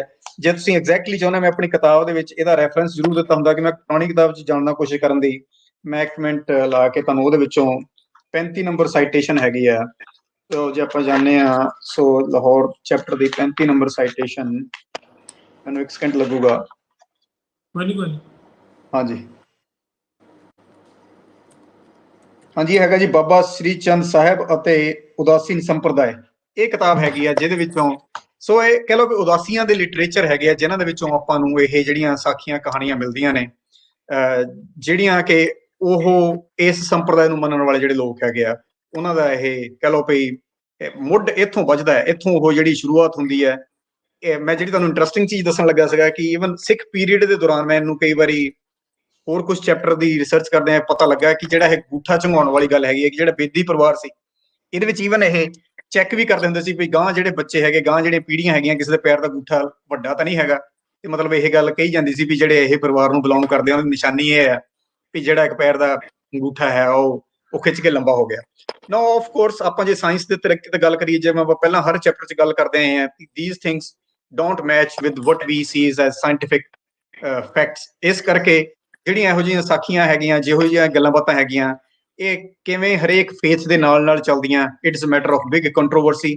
ਪਰ ਉਹ ਆਪਣਾ ਇਸ ਵੇਲੇ ਅੱਜ ਦੇ ਟੌਪਿਕ ਦਾ ਜਿਹੜਾ ਹੈਗਾ, I don't want to get the attention devoted there. ਆਪਾਂ ਜੋ ਇਸ ਜਗ੍ਹਾ ਦੇ ਨਾਲ ਗੁਰਦੁਆਰਾ ਟਾਹਲੀ ਸਾਹਿਬ ਲਾਹੌਰ ਦੇ ਨਾਲ ਜੋ ਗੱਲ ਜੁੜੀ ਹੋਈ ਹੈ, ਔਰ ਜਿਹੜੀਆਂ ਤੁਸੀਂ ਤਸਵੀਰਾਂ ਦਿਖਾਈਆਂ, ਜਿਹੜੀਆਂ ਕੋਈ ਵੀ ਜਦੋਂ ਬਾਬਾ ਸ਼੍ਰੀ ਚੰਦ ਦੀ ਇੰਟਰਨੈਟ ਤੇ ਸਰਚ ਕਰੇਗਾ ਤਾਂ ਇਹ ਤਸਵੀਰ ਜਿਹੜੀਆਂ ਹੈਗੀਆਂ ਜ਼ਰੂਰ ਆਉਣਗੀਆਂ। ਇਹ ਮੈਂ ਥੋੜੇ ਦੱਸਣ ਦੀ ਕੋਸ਼ਿਸ਼ ਕੀਤੀ ਹੈ ਪਾਕਿਸਤਾਨ ਦੇ ਹਿਸਟੋਰੀਅਨਸ ਦੇ ਲਈ, ਤਾਂ ਕਿ ਉਹਨਾਂ ਨੂੰ ਪਤਾ ਲੱਗੇ ਕਿ ਇਸ ਜਗ੍ਹਾ ਦੇ ਲਈ ਕੀ ਥੋੜੀ ਜਿਹੀ ਬੈਕਗਰਾਉਂਡ ਹੈਗੀ ਹੈ, ਕਿਵੇਂ ਸਿੱਖ ਇਤਿਹਾਸ ਦੇ ਵਿੱਚ ਜਿਹੜਾ ਹੈਗਾ ਇਹਨੂੰ ਦੇਖਿਆ ਜਾਂਦਾ ਕਿ ਇਹ ਉਦਾਸੀ ਜਿਹੜੇ ਸੀਗੇ ਸਿੱਖਾਂ ਦੇ ਨਾਲ ਮੈਚ ਨਹੀਂ ਸੀ ਕਰਦੇ, ਮਤਲਬ ਇਹਨਾਂ ਦੀਆਂ ਗੱਲਾਂ ਲੇਟਰ ਔਨ ਚੇਂਜ ਹੋਣ ਲੱਗ ਪਈਆਂ ਸੀ। ਇਹ ਬਹੁਤ ਇੰਟਰਸਟਿੰਗ ਇੱਕ ਟੌਪਿਕ ਹੈਗਾ ਜਿਹਦੇ ਲਈ ਮੈਂ ਥੋੜੀ ਜਿਹੀ ਕਹਿ ਲਓ ਕਿ ਅਵੇਅਰਨੈਸ ਕਰਨ ਦੀ ਕੋਸ਼ਿਸ਼ ਕਰ ਰਹੇ ਹਾਂ ਤਾਂ ਕਿ ਆਪਾਂ ਨੂੰ ਹੋਰ ਰਿਸਰਚ। ਉਦਾਸੀਆਂ ਦੇ ਸਿੱਖ ਵਾਦੀ ਜੇ ਆਪਾਂ ਗੱਲ ਕਰੀਏ, ਇਹਨਾਂ ਦੀ ਮਿਸਮੈਚ ਆਪਸ 'ਚ ਨਹੀਂ, ਰੈਗੂਲਰ ਸਿੱਖ ਹੋਏ ਇਹਨਾਂ ਦੇ ਵਿੱਚ ਸਟਾਰਟਿੰਗ ਦੇ ਵਿੱਚ ਤੇ ਮਤਲਬ ਜਿਵੇਂ ਆਪਾਂ ਚੈਪਟਰ 'ਚ ਅੱਗੇ ਜਾਵਾਂਗੇ ਮੈਂ ਤੁਹਾਨੂੰ ਜ਼ਿਆਦਾ ਐਕਸਪਲੇਨ ਕਰੂੰਗਾ ਕਿ ਸ਼ੁਰੂ ਵਿੱਚ ਤਾਂ ਇਹ ਕਹਿ ਲਓ ਵੀ ਇਕੱਠੇ ਸੀਗੇ, ਪਰ ਲੇਟਰ ਔਨ ਕਾਫੀ ਜ਼ਿਆਦਾ ਫਰਕ ਪੈ ਗਿਆ। ਜਿਹੜੇ ਉਦਾਸੀ ਸੀ ਇਹ ਮੋਰ ਟੂਵਰਡਸ ਹਿੰਦੂ ਧਰਮ ਦੇ ਵਿੱਚ ਜ਼ਿਆਦਾ ਇਹ ਦੁਬਾਰਾ ਜਿਹੜੇ ਸੀਗੇ ਉਹ ਜਾ ਕੇ ਸ਼ਾਮਲ ਹੋ ਗਏ। ਪਰ ਆਪਾਂ ਜਿੱਦਾਂ ਚੈਪਟਰ 'ਚ ਅੱਗੇ ਵੱਧ ਜਾਵਾਂਗੇ ਇਹ ਹੌਲੀ ਬਾਏ ਸਟੈਪ ਆਪਾਂ ਐਕਸਪਲੇਨ ਕਰਦੇ ਜਾਵਾਂਗੇ ਕਿ ਉਦਾਸੀ ਸ਼ੁਰੂ ਕਿਵੇਂ ਹੋਏ, ਮੁੜ ਕੇ ਕਿਵੇਂ ਇਹ ਜਿਹੜੇ ਸੀ ਸਾਈਡ ਟਰੈਕ ਹੁੰਦੇ ਗਏ ਵਿਦ ਟਾਈਮ। ਅੱਛਾ ਡਾਕਟਰ ਸਾਹਿਬ ਚਲੋ ਅੱਗੇ ਵਧਦੇ। ਜਦੋਂ ਬਾਬਾ ਜੀ ਬਾਬਾ ਗੁਰੂ ਨਾਨਕ ਆਪਣੇ ਲੰਬੇ ਟਰੈਵਲ ਤੋਂ ਬਾਅਦ, ਉਦਾਸੀਆਂ ਤੋਂ ਬਾਅਦ ਵਾਪਸ ਆਏ ਤੇ ਕੀ ਸ਼੍ਰੀ ਚੰਦ ਦੁਬਾਰਾ ਉਹਨਾਂ ਦੇ ਨਾਲ ਰਹਿਣ ਲੱਗ ਪਏ ਸਨ ਕਿ ਨਹੀਂ? ਹਾਂਜੀ, ਬਾਬਾ ਸ਼੍ਰੀ ਚੰਦ ਜੀ ਦੇ ਬਾਰੇ ਕਿਹਾ ਜਾਂਦਾ ਵੀ ਉਹ ਦੁਬਾਰਾ ਜਿਹੜੇ ਕਰਤਾਰਪੁਰ ਸਾਹਿਬ ਜਦੋਂ ਗੁਰੂ ਸਾਹਿਬ ਆਪਣੀ ਉਦਾਸੀਆਂ ਤੋਂ ਵਾਪਸ ਆਏ ਆ, ਪਿਛਲੇ ਜਿਹੜੇ ਲਾਈਫ ਦੇ ਕਾਫੀ ਸਾਲ ਅਬਾਊਟ 2 ਦਹਾਕੇ ਦੇ ਕਰੀਬ ਉਹਨਾਂ ਨੇ ਉੱਥੇ ਸਪੈਂਡ ਕੀਤਾ ਟਾਈਮ। ਉੱਥੇ ਬਾਬਾ ਸ਼੍ਰੀ ਚੰਦ ਜੀ ਔਰ ਲక్ష్ਮੀ ਚੰਦ ਜੀ ਔਰ ਗੁਰੂ ਸਾਹਿਬ ਦੇ ਵਾਈਫ ਬੀਬੀ ਸੁਲੱਖਣੀ ਜੀ ਇਹ ਸਾਰੇ ਆ ਗਏ ਸੀਗੇ। ਸੋ ਬਾਬਾ ਸ਼੍ਰੀ ਚੰਦ ਜੀ ਕਹਿ ਲਓ ਵੀ ਫੈਮਿਲੀ ਦੇ ਵਿੱਚ ਉੱਥੇ ਆ ਕੇ ਨਾਲ ਜਿਹੜੇ ਸੀ ਰਹਿਣ ਲੱਗ ਪਏ ਸੀ। ਬਹੁਤੀ ਜ਼ਿਆਦਾ ਅੰਡਰਸਟੈਂਡਿੰਗ ਤਾਂ ਫਿਰ ਵੀ ਸਾਖੀ ਦੇ ਮੁਤਾਬਕ ਗੁਰੂ ਸਾਹਿਬ ਦੇ ਨਾਲ ਇਹਨਾਂ ਦੀ ਨਹੀਂ ਹੋਈ। ਕੋਈ ਇਹੋ ਜਿਹੀ ਆਪਾਂ ਨੂੰ ਜਿਹੜੀ ਕਹਾਣੀ ਜਾਂ ਸਾਖੀ ਨਹੀਂ ਮਿਲਦੀ ਵੀ ਜਿੱਥੇ ਇਹਨਾਂ ਦੀ ਬਹੁਤ ਆਪਣੇ ਪਿਤਾ ਜੀ ਦੇ ਨਾਲ ਅੰਡਰਸਟੈਂਡਿੰਗ ਦਿਖਾਈ ਗਈ ਹੋਵੇ। ਪਰ ਜਿਹੜੀ ਰਿਹਾਇਸ਼ ਸੀ ਇਹਨਾਂ ਦੀ ਜ਼ਰੂਰ ਫਿਰ ਜਿਹੜੇ ਲਾਸਟ ਵਾਲੇ ਕਾਫੀ ਸਾਲ ਹੈਗੇ ਆ ਉਹ ਇਕੱਠਿਆਂ ਦੀ ਰਿਹਾਇਸ਼ ਹੈਗੀ ਆ ਕਰਤਾਰਪੁਰ ਸਾਹਿਬ ਵਿਖੇ, ਜਿੱਥੇ ਗੁਰੂ ਸਾਹਿਬ ਨੇ ਆਪਣੇ ਲਾਈਫ ਦੇ ਲਾਸਟ ਅਬਾਊਟ 2 ਡੈਕੇਡ ਸੀ ਅੱਛਾ ਮੇਰਾ ਮੇਰੇ ਖਿਆਲ ਕੋਈ ਸ਼ਾਇਦ ਪ੍ਰੋਬਲਮ ਹੈ ਮੇਰੇ ਵਾਲੇ ਪਾਸੇ, ਉਹ ਕਦੀ ਕਿਤੇ ਤੁਹਾਡੀ ਆਵਾਜ਼ ਫ੍ਰੀ ਹੋ ਜਾਂਦੀ ਹੈ, ਵੈਸੇ ਠੀਕ ਆ ਰਿਹਾ। ਅੱਛਾ ਇਹ ਡਾਕਟਰ ਸਾਹਿਬ ਕੀ ਇੱਦਾਂ ਤੁਸੀਂ ਕਿਤੇ ਪੜ੍ਹਿਆ ਜਾਂ ਇਵੇਂ ਕਿਤੇ ਲਿਖਿਆ ਹੋਵੇ ਵੀ ਸ਼੍ਰੀ ਚੰਦ ਜੀ ਜਿਹੜੇ ਨੇ ਇਹ ਬਾਬਾ ਜੀ ਨਾਨਕ ਤੋਂ ਬਾਅਦ ਉਮੀਦਵਾਰ ਸਨ ਗੁਰੂ ਬਣਨ ਦੇ, ਗੁਰੂ ਗੱਦੀ ਦੇ? ਹਾਂਜੀ, ਦੇਖੋ ਉਮੀਦਵਾਰ ਸਾਰੇ ਜਿੰਨੇ ਵੀ ਗੁਰੂ ਸਾਹਿਬ ਦੇ ਸ਼ਿਸ਼ ਹੁੰਦੇ ਨੇ, ਸਿੱਖ ਹੁੰਦੇ ਨੇ, ਪਰਿਵਾਰ ਹੁੰਦਾ ਹੈ, ਮਤਲਬ ਉਹ ਸਾਰੇ ਉਮੀਦਵਾਰ ਤੇ ਮਤਲਬ ਗੁਰੂ ਸਾਹਿਬ ਨੇ ਸਿਲੈਕਟ ਕਰਨਾ ਹੈ ਕਿ ਯੋਗਤਾ ਦੇ ਆਧਾਰ ਤੇ ਕੌਣ ਹੈਗਾ। ਸੋ ਆਪਾਂ ਇਕੱਲੇ ਬਾਬਾ ਸ਼੍ਰੀ ਚੰਦ ਜੀ ਨੂੰ ਕਹਿ ਸਕਦੇ ਵੀ ਸਾਰੇ ਸਿੱਖ ਜਿਹੜੇ ਸੀਗੇ, ਪਿੱਛੇ ਪੁੱਤਰ ਵੀ ਸੀਗੇ, ਹੋਰ ਵੀ ਉਹ ਸਾਰੇ ਹੀ ਵਿੱਚੋਂ ਗੁਰੂ ਸਾਹਿਬ ਉਹ ਬੜਾ ਕਲੀਅਰਲੀ ਲਿਖਦੇ ਆ, ਸਿੱਖਾਂ ਪੁੱਤਰਾਂ ਕੋਖ ਕੇ ਸਭ ਉਮਤ ਵੇਖੇ ਜੀ ਕਿਉਂ। ਮਤਲਬ ਗੁਰੂ ਨਾਨਕ ਦੇਵ ਜੀ ਨੇ ਆਪਣੇ ਸਿੱਖਾਂ ਤੇ ਪੁੱਤਰਾਂ ਨੂੰ ਟੈਸਟ ਕੀਤਾ ਤੇ ਸਾਰਿਆਂ ਨੇ ਦੇਖਿਆ ਕਿ ਕੀ ਹੋਇਆ। ਮਤਲਬ ਉਹ ਇਕੱਲੇ ਪੁੱਤਰਾਂ ਨੂੰ ਨਹੀਂ, ਇਹ ਚੀਜ਼ ਬਹੁਤ ਨੋਟ ਕਰਨ ਵਾਲੀ ਹੈ, ਸਿੱਖਾਂ ਪੁੱਤਰਾਂ ਕੋਖ ਕੇ ਸਭ ਉਮਤ ਵੇਖੇ ਜੀ ਕਿਉਂ। ਮਤਲਬ ਉਹਨਾਂ ਨੇ ਸਾਰੇ ਜਿੰਨੇ ਉਸ ਵੇਲੇ ਅਵੇਲੇਬਲ ਆਪਣੇ ਡਿਵੋਟੀਜ਼ ਸੀਗੇ, ਆਪਣੇ ਜਿਹੜੇ ਉਸ ਵੇਲੇ ਆਉਂਦੇ ਸੀ ਗੁਰੂ ਸਾਹਿਬ ਕੋਲ ਕਰਤਾਰਪੁਰ ਸਾਹਿਬ, ਜਾਂ ਉਹਨਾਂ ਨੂੰ ਲਾਈਫ ਦੇ ਵਿੱਚ ਜਿਨ੍ਹਾਂ ਨਾਲ ਉਹਨਾਂ ਨੇ ਇੰਟਰੈਕਟ ਕੀਤਾ ਸੀ, ਵਿੱਚੇ ਪੁੱਤਰ, ਉਹਨਾਂ ਸਾਰਿਆਂ ਨੂੰ ਵਿੱਚੋਂ ਉਹਨਾਂ ਨੇ ਘੋਖਿਆ। ਜਾਂ ਸੁਦੋਸ ਤਾਂ ਲਹਿਣਾ ਟਿਕਿਉਣ, ਤੇ ਉਸ ਵੇਲੇ ਉਹਨਾਂ ਨੇ ਜਿਹੜਾ ਲਹਿਣਾ ਸੀ ਉਹਨੂੰ ਪਿਓਰ ਸਮਝਿਆ ਤੇ ਉਹਨੂੰ ਜਿਹੜਾ ਸੀ ਉਹ ਗੁਰਗੱਦੀ ਦਿੱਤੀ ਗਈ। ਗੁਰੂ ਅੰਗਦ ਦੇਵ ਜੀ ਉਹਨਾਂ ਦਾ ਮੁੜ ਕੇ ਜਿਹੜਾ ਸੀ ਉਹ ਨਾਮ ਰੱਖਿਆ ਗਿਆ ਭਾਈ ਲਹਿਣਾ ਦਾ। ਤੇ ਫਿਰ ਲਿਖਿਆ ਫੇਰ ਵਸਾਇਆ ਫੇਰੂਆਣ ਸਤਿਗੁਰ ਖਾਡੂ। ਹੁਣ ਫੇਰੂਆਣ ਕਿਉਂ ਕਿਹਾ ਗਿਆ? ਇਹ ਜਿਹੜੇ ਗੁਰੂ ਅੰਗਦ ਦੇਵ ਜੀ ਹੈ, ਇਹਨਾਂ ਦੇ ਫਾਦਰ ਸਾਹਿਬ ਦਾ ਨਾਮ ਭਾਈ ਫੇਰੂਮਲ ਸੀ, ਇਸ ਕਰਕੇ ਉਹਨਾਂ ਨੇ ਕਿਹਾ ਤਪ ਸੰਜਮ ਨਾਲ ਤੁਧ ਹੋਰ ਮਚ ਗਰੂਰ। ਮਤਲਬ ਉਹਨਾਂ ਨੇ ਮੀਡੀਏਸ਼ਨ ਜਾਂ ਸੈਲਫ ਡਿਸਪਲਿਨ ਜਿਹੜਾ ਸੀਗਾ ਉਹਦੀ ਜਿਹੜੀ ਸੀ ਸਿੱਖਿਆ ਦਿੱਤੀ, ਤਾਂ ਕਿ ਜਿਹੜਾ ਆਪਾਂ ਲੋਕੀ ਜ਼ਿਆਦਾ ਹੋਰ ਗਰੂਰ ਵਗੈਰਾ ਕਰਦੇ ਆ ਉਹ ਤੋਂ ਛੁਟਕਾਰਾ ਪਾਇਆ ਜਾ ਸਕੇ। ਸੋ ਇਹ ਜਿਹੜੀ ਗੁਰਬਾਣੀ ਦੀ ਤੁਕ, ਮੇਰਾ ਤੁਹਾਨੂੰ ਦੱਸਣ ਦਾ ਮਤਲਬ ਇਹ ਸੀ ਕਿ ਗੁਰੂ ਨਾਨਕ ਦੇਵ ਜੀ ਪਾਤਸ਼ਾਹ ਨੇ ਜਿਹੜੀ ਸਿਲੈਕਸ਼ਨ ਯੋਗਤਾ ਦੇ ਆਧਾਰ ਤੇ ਕੀਤੀ, ਉਹ ਚ ਆਪਣੇ ਬੇਟੇ ਵੀ, ਹੋਰ ਸਿੱਖ ਸੰਗਤ ਵੀ ਸੀਗੀ, ਜਿਹਦੇ ਵਿੱਚੋਂ ਕਿ ਭਾਈ ਲਹਿਣਾ ਜੀ ਨੂੰ ਸਿਲੈਕਟ ਕੀਤਾ ਗਿਆ, ਜਿਹੜੇ ਕਿ ਭਾਈ ਫੇਰੂਮਲ ਦੇ ਪੁੱਤਰ ਸਨ, ਤੇ ਮੁੜ ਕੇ ਉਹ ਜਿਹੜਾ ਸੀ ਗੁਰਗੱਦੀ ਮਿਲਣ ਤੋਂ ਬਾਅਦ ਜਿਹੜਾ ਸੀ ਉਹ ਖਡੂਰ ਸਾਹਿਬ ਜਾ ਕੇ ਸੈਟਲ ਹੋ ਗਏ। ਆਪਾਂ ਨੂੰ ਜਿਹੜੀਆਂ ਮੈਂ ਤੁਹਾਨੂੰ ਇਹ ਤੁਕ ਸੁਣਾ ਕੇ ਹਟਿਆ ਗੁਰਬਾਣੀ ਵਿੱਚੋਂ ਮਿਲਦੀਆਂ, ਇਹ ਅੰਗ ਨੰਬਰ 967 ਪੇਜ ਨੰਬਰ 967 ਤੇ ਜਿਹੜੀ ਹੈਗੀ ਆ ਇਹ ਜਿਹੜੀ ਤੁਕਾਂ ਹੈਗੀਆਂ ਅੰਕਿਤ ਮਿਲ ਜਾਂਦੀ। ਅੱਛਾ ਡਾਕਟਰ ਸਾਹਿਬ ਅੱਗੇ ਇੱਕ ਹੋਰ ਕੁਐਸਚਨ ਮੇਰੇ ਜ਼ਿਹਨ 'ਚ ਵੀ ਬਾਬਾ ਜੀ ਦੀ ਡੈਥ ਤੋਂ ਬਾਅਦ ਕਨਫਿਊਜ਼ਨ ਨਹੀਂ ਸੀ ਕਿਉਂਕਿ ਨੈਕਸਟ ਗੁਰੂ ਕੌਣ ਹੈ? ਕਿਉਂਕਿ ਉਦੋਂ ਜ਼ਿਆਦਾਤਰ ਇਹ ਹੁੰਦਾ ਸੀ ਵੀ ਗੱਦੀ ਜਿਹੜੀ ਆਪਣੀ ਫੈਮਿਲੀ 'ਚ ਜਾਣੀ ਹੈ, ਉਹਦੇ ਤੇ ਥੋੜਾ ਜਿਹਾ ਦੱਸ ਦਿਓ। ਜੀ ਢਿੱਲੋਂ ਸਾਹਿਬ, ਇਹ ਕਾਫੀ ਇੰਪੋਰਟੈਂਟ ਕੁਐਸਚਨ ਹੈ ਔਰ ਇਹਦੇ ਬਾਰੇ ਕਾਫੀ ਜ਼ਿਆਦਾ ਕੰਟਰੋਵਰਸੀ ਰਹਿੰਦੀ ਹੈ। ਅਲੱਗ-ਅਲੱਗ ਵਿਦਵਾਨਾਂ ਦਾ ਅਲੱਗ-ਅਲੱਗ ਵਿਚਾਰ ਹੈ, ਔਰ ਖਾਸ ਕਰਕੇ ਉਦਾਸੀ ਲਿਟਰੇਚਰ ਦਾ ਜਿਹੜਾ ਆਨਸਰ ਹੈ ਉਹ ਇੱਥੋਂ ਡਿਫਰ ਹੋਣ ਲੱਗ ਪੈਂਦਾ ਸਿੱਖ ਲਿਟਰੇਚਰ ਦੇ ਨਾਲੋਂ। ਆਪਾਂ ਇੱਥੇ ਨੂੰ ਬੜਾ ਕਲੀਅਰ ਕਰਨ ਦੀ ਕੋਸ਼ਿਸ਼ ਕਰਦੇ ਹਾਂ ਕਿ ਗੁਰੂ ਸਾਹਿਬ ਦੇ 1539 ਚ ਸ਼੍ਰੀ ਗੁਰੂ ਨਾਨਕ ਦੇਵ ਜੀ ਜੋਤੀ ਜੋਤ ਸਮਾ ਗਏ। ਸੋ ਉਹਨਾਂ ਦੇ ਉਹ ਕੁਝ ਸੀਗੀ ਐਸ਼ਜ਼ ਸੀਗੀਆਂ, ਉਹ ਸੇਵ ਕਰਕੇ ਉੱਥੋਂ ਉਹ ਨੇੜੇ ਲੈ ਕੇ ਜਿਹੜਾ ਅਜਿੱਤਾ ਰੰਧਾਵਾ ਦਾ ਖੂਹ ਸੀਗਾ, ਉੱਥੇ ਜਾ ਕੇ ਉਹਨਾਂ ਨੇ ਜਿਹੜੀ ਸੀਗੀ ਉਹ ਜਗ੍ਹਾ ਸੀ ਜਿਹੜੀ ਜਾ ਕੇ ਉੱਥੇ ਜਾ ਕੇ ਡਿਵੈਲਪ ਕੀਤੀ, ਜਿੱਥੇ ਮੁੜ ਕੇ ਹੁਣ ਸ਼ਹਿਰ ਡੇਰਾ ਬਾਬਾ ਨਾਨਕ ਹੈਗਾ। ਸੋ ਬਾਬਾ ਸ਼੍ਰੀ ਚੰਦ ਜੀ ਭਾਵੇਂ ਉਹਨਾਂ ਨੂੰ ਗੁਰੂ ਨਹੀਂ ਉਹ ਬਣੇ, ਉਹਨਾਂ ਨੂੰ ਯੋਗਤਾ ਦੇ ਆਧਾਰ ਤੇ ਗੁਰੂ ਨਾਨਕ ਦੇਵ ਜੀ ਪਾਤਸ਼ਾਹ ਨੇ ਨਹੀਂ ਸਿਲੈਕਟ ਕੀਤਾ as compare to Guru Angad Dev ji, ਪਰ ਤਾਂ ਵੀ ਉਹ ਜਿੱਦਾਂ ਫੈਮਿਲੀ ਦੀ ਜਿਹੜੀਆਂ ਰੀਤਾਂ ਸੀਗੀਆਂ ਉਹ ਨਾਲ ਕਰਦੇ ਰਹੇ। ਹੁਣ ਕਨਫਿਊਜ਼ ਗੱਲ ਸਹੀ ਹੈ ਵੀ ਕਨਫਿਊਜ਼ਨ ਕਿਉਂਕਿ ਆਪਣੇ ਖਿੱਤੇ 'ਚ ਇਹੀ ਪ੍ਰਚਲਿਤ ਸੀ, ਕਿਉਂਕਿ ਅਕਸਰ ਜਿਹੜੀ ਗੱਦੀ ਆ ਉਹ ਅੱਗੇ ਜਾ ਕੇ ਬੱਚਿਆਂ ਨੂੰ ਦਿੱਤੀ ਜਾਂਦੀ ਸੀ ਪੁਰਾਣੇ ਜ਼ਮਾਨੇ 'ਚ। ਸੋ ਇਸ ਕਰਕੇ ਇਹ ਬੜਾ ਪਹਿਲੀ ਵਾਰੀ ਅਚੰਭਾ ਹੋਇਆ ਸੀ ਕਿ ਗੁਰੂ ਸਾਹਿਬ ਨੇ ਜਿਹੜੀ ਗੱਦੀ ਹੈ ਉਹ ਕਿਸੇ ਹੋਰ ਨੂੰ, ਆਪਣੇ ਕਿਸੇ ਡਿਵੋਟੀ ਨੂੰ ਦਿੱਤੀ ਬਜਾਏ ਕਿ ਆਪਣੇ ਬੱਚਿਆਂ ਦੇ। ਇਸ ਕਰਕੇ ਕਨਫਿਊਜ਼ਨ ਬਹੁਤ ਸੀ।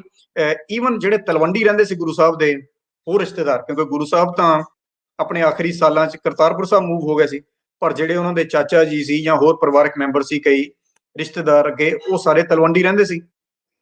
ਹੁਣ ਉਹਨਾਂ ਦਾ ਜਿਹੜਾ ਹਾਲ ਸੀ ਪਿਛਾ ਹੈ ਕਿ ਸ਼੍ਰੀ ਚੰਦ ਮੰਜੀ ਕਿਹ ਟਿਗ ਆਨੰਦ ਕੰਦ, ਮਤਲਬ ਜਿਹੜੀ ਹੁਣ ਅੱਗੇ ਮੰਜੀ ਹੈ, does it belong to Guru Angad ਔਰ ਸ਼੍ਰੀ ਚੰਦ? ਸੁੱਤ ਨੇ ਲਈ ਕਿ ਸੇਵਕ ਪਾਈ, ਕਿ ਮਤਲਬ ਇਹ ਜਿਹੜੀ ਬਲੈਸਡ ਸੀਟ ਆ ਇਹ ਸਨ ਨੂੰ ਮਿਲੀ, ਸੁੱਤ ਨੂੰ ਮਿਲੀ, ਕਿ ਸੇਵਕ ਪਾਈ ਜਾਂ ਫਿਰ ਡਿਸਾਈਪਲ ਨੂੰ ਮਿਲੀ? ਤਖਤ ਬੈਸ ਕਿਸ ਗੁਰਤਾਈ, ਮਤਲਬ ਹੁਣ ਜਿਹੜੀ ਇਹ ਸੁਕਸੈਸ਼ਨ ਸੀਟ ਆ ਇਹਦੀ ਗੁਰੂਸ਼ਿਪ ਜਿਹੜੀ ਸੀ ਉਹ ਕਿਹਨੂੰ ਮਿਲੀ ਹੈ? ਸੋ ਇਹਦੇ ਤੋਂ ਅੱਗੇ ਇਹ ਇੱਕ ਕਹਾਣੀ ਹੈਗੀ ਆ ਵੀ ਜਦੋਂ ਭਾਈ ਬਾਲਾ ਇਸ ਪਿੰਡ ਦੇ ਵਿੱਚ ਗਿਆ ਖਡੂਰ ਸਾਹਿਬ ਤੋਂ ਗੁਰੂ ਸਾਹਿਬ ਦੇ ਬਾਰੇ ਇਨਫੋਰਮੇਸ਼ਨ ਲੈਣ, ਉਹਨਾਂ ਦੇ ਬਚਪਨ ਦੀ ਇਨਫੋਰਮੇਸ਼ਨ ਲੈਣ, ਤਾਂ ਜਿਹੜੇ ਗੁਰੂ ਸਾਹਿਬ ਦੇ ਚਾਚਾ ਜੀ ਸੀ ਲਾਲ ਚੰਦ ਭਾਈ ਲਾਲੂ, ਉਹਨਾਂ ਨੇ ਇਹ ਕੁਐਸਚਨ ਭਾਈ ਬਾਲਾ ਨੂੰ ਪੁੱਛਿਆ। ਭਾਈ ਬਾਲਾ ਨੇ ਆਨਸਰ ਲਾਲ ਚੰਦ ਜੀ ਨੂੰ ਕੀ ਦਿੱਤਾ, ਜਿਹੜੇ ਗੁਰੂ ਸਾਹਿਬ ਦੇ ਚਾਚਾ ਜੀ ਸਨ।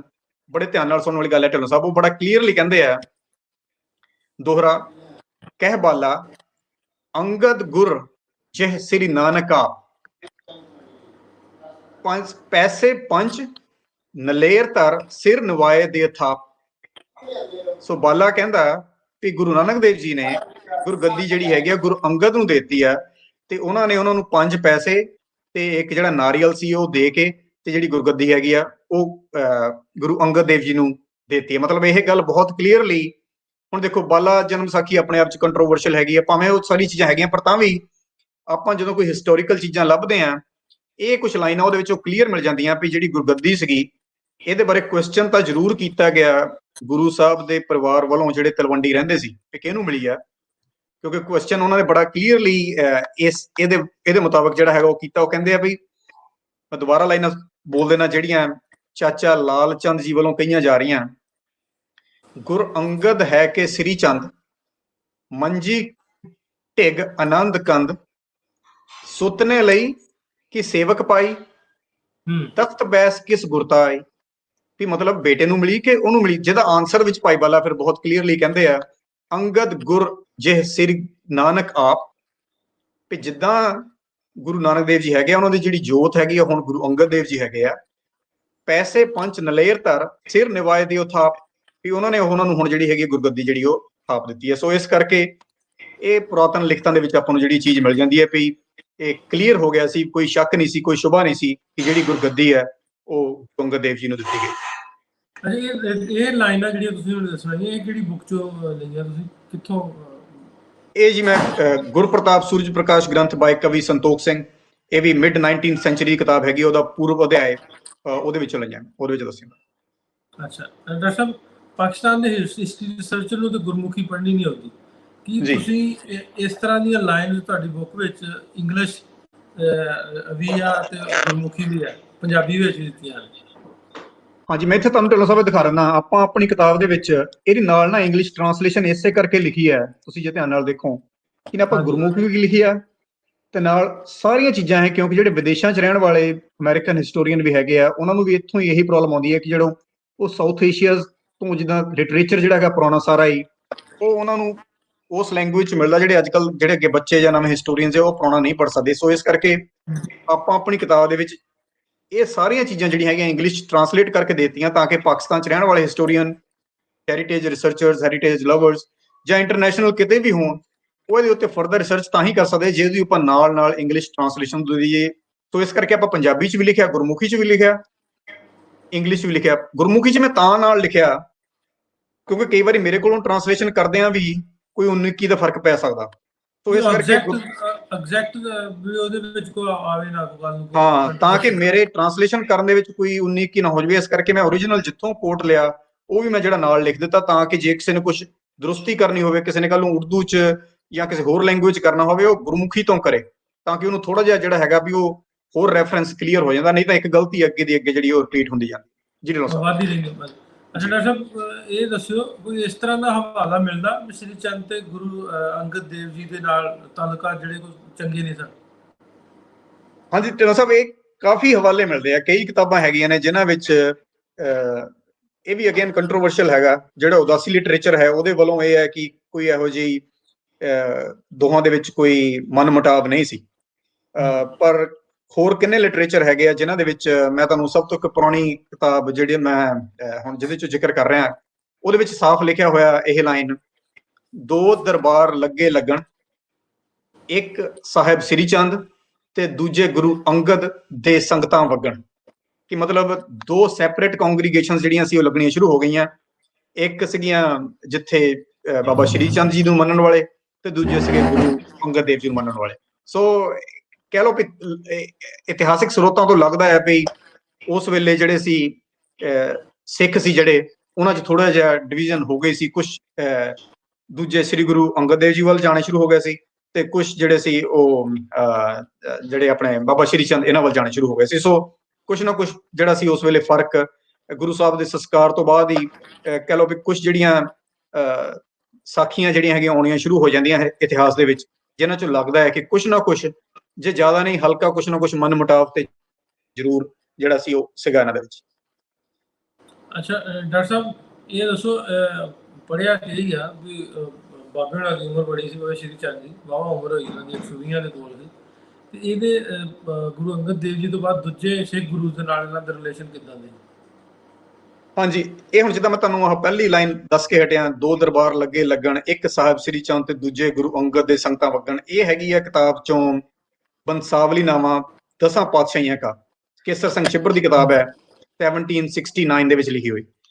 ਹੁਣ ਇਸ ਸਮੇਂ ਤੋਂ ਬਾਅਦ ਜਦੋਂ ਆਪਾਂ ਅੱਗੇ ਚਲੇ ਜਾਂਦੇ ਹਾਂ, ਬਹੁਤ ਇੰਟਰਸਟਿੰਗਲੀ ਸਿੱਖ ਲਿਟਰੇਚਰ 'ਚ ਵੀ ਇਦਾਂ ਆਉਣ ਲੱਗ ਪੈਂਦਾ ਹੈ ਕਿ ਸ੍ਰੀ ਚੰਦ ਜੀ ਦੇ ਗੁਰੂ ਅੰਗਦ ਦੇਵ ਜੀ ਤੋਂ ਬਾਅਦ ਜਿਹੜੇ ਗੁਰੂ ਸੀਗੇ, ਗੁਰੂ ਅਮਰਦਾਸ ਜੀ, ਗੁਰੂ ਰਾਮਦਾਸ ਜੀ, ਗੁਰੂ ਅਰਜਨ ਦੇਵ ਜੀ, ਇਹਨਾਂ ਦੀ ਉਮਰ ਬਾਬਾ ਸ੍ਰੀ ਚੰਦ ਜੀ ਦੀ ਕਾਫੀ ਹੋਈ ਹੈ। ਸੋ ਅਗਲੇ ਜਿਹੜੇ ਗੁਰੂ ਸਾਹਿਬ ਨੇ ਉਹਨਾਂ ਦੇ ਨਾਲ ਜਿਹੜੇ ਸੰਬੰਧ ਸੀ ਉਹ ਠੀਕ ਸੰਬੰਧ ਸੀਗੇ। ਸੋ ਅੱਗੇ ਦੀ ਅੱਗੇ ਜਿਹੜਾ ਲਿਟਰੇਚਰ ਹੈ ਉਹ ਮੋਰ ਗੁੱਡ ਰਿਲੇਸ਼ਨਸ ਜਿਹੜਾ ਹੈਗਾ ਉਹ ਸ਼ੋ ਕਰਦਾ ਹੈ between Sikh ਗੁਰੂਜ਼ and Baba Shri Chand ji. ਨਹੀਂ ਉਹਦੀ ਉਹ ਜਿਹੜੀ ਆਪਸੀ ਕੰਟਰੋਵਰਸੀ ਸੀ, ਜਿਹੜੀ ਉਦੋਂ ਲੋਕ ਵੀ ਦੋ ਧੜਿਆਂ 'ਚ ਹੋ ਗਏ, ਤੇ ਬਾਅਦ 'ਚ ਫਿਰ ਕਿਵੇਂ ਹੋਇਆ ਕਿ ਉਹਨਾਂ ਦੇ ਰਿਲੇਸ਼ਨ ਕਿਵੇਂ ਸੁਖਾਲੇ ਹੋ ਗਏ, ਚੰਗੇ ਹੋ ਗਏ ਕਿਵੇਂ?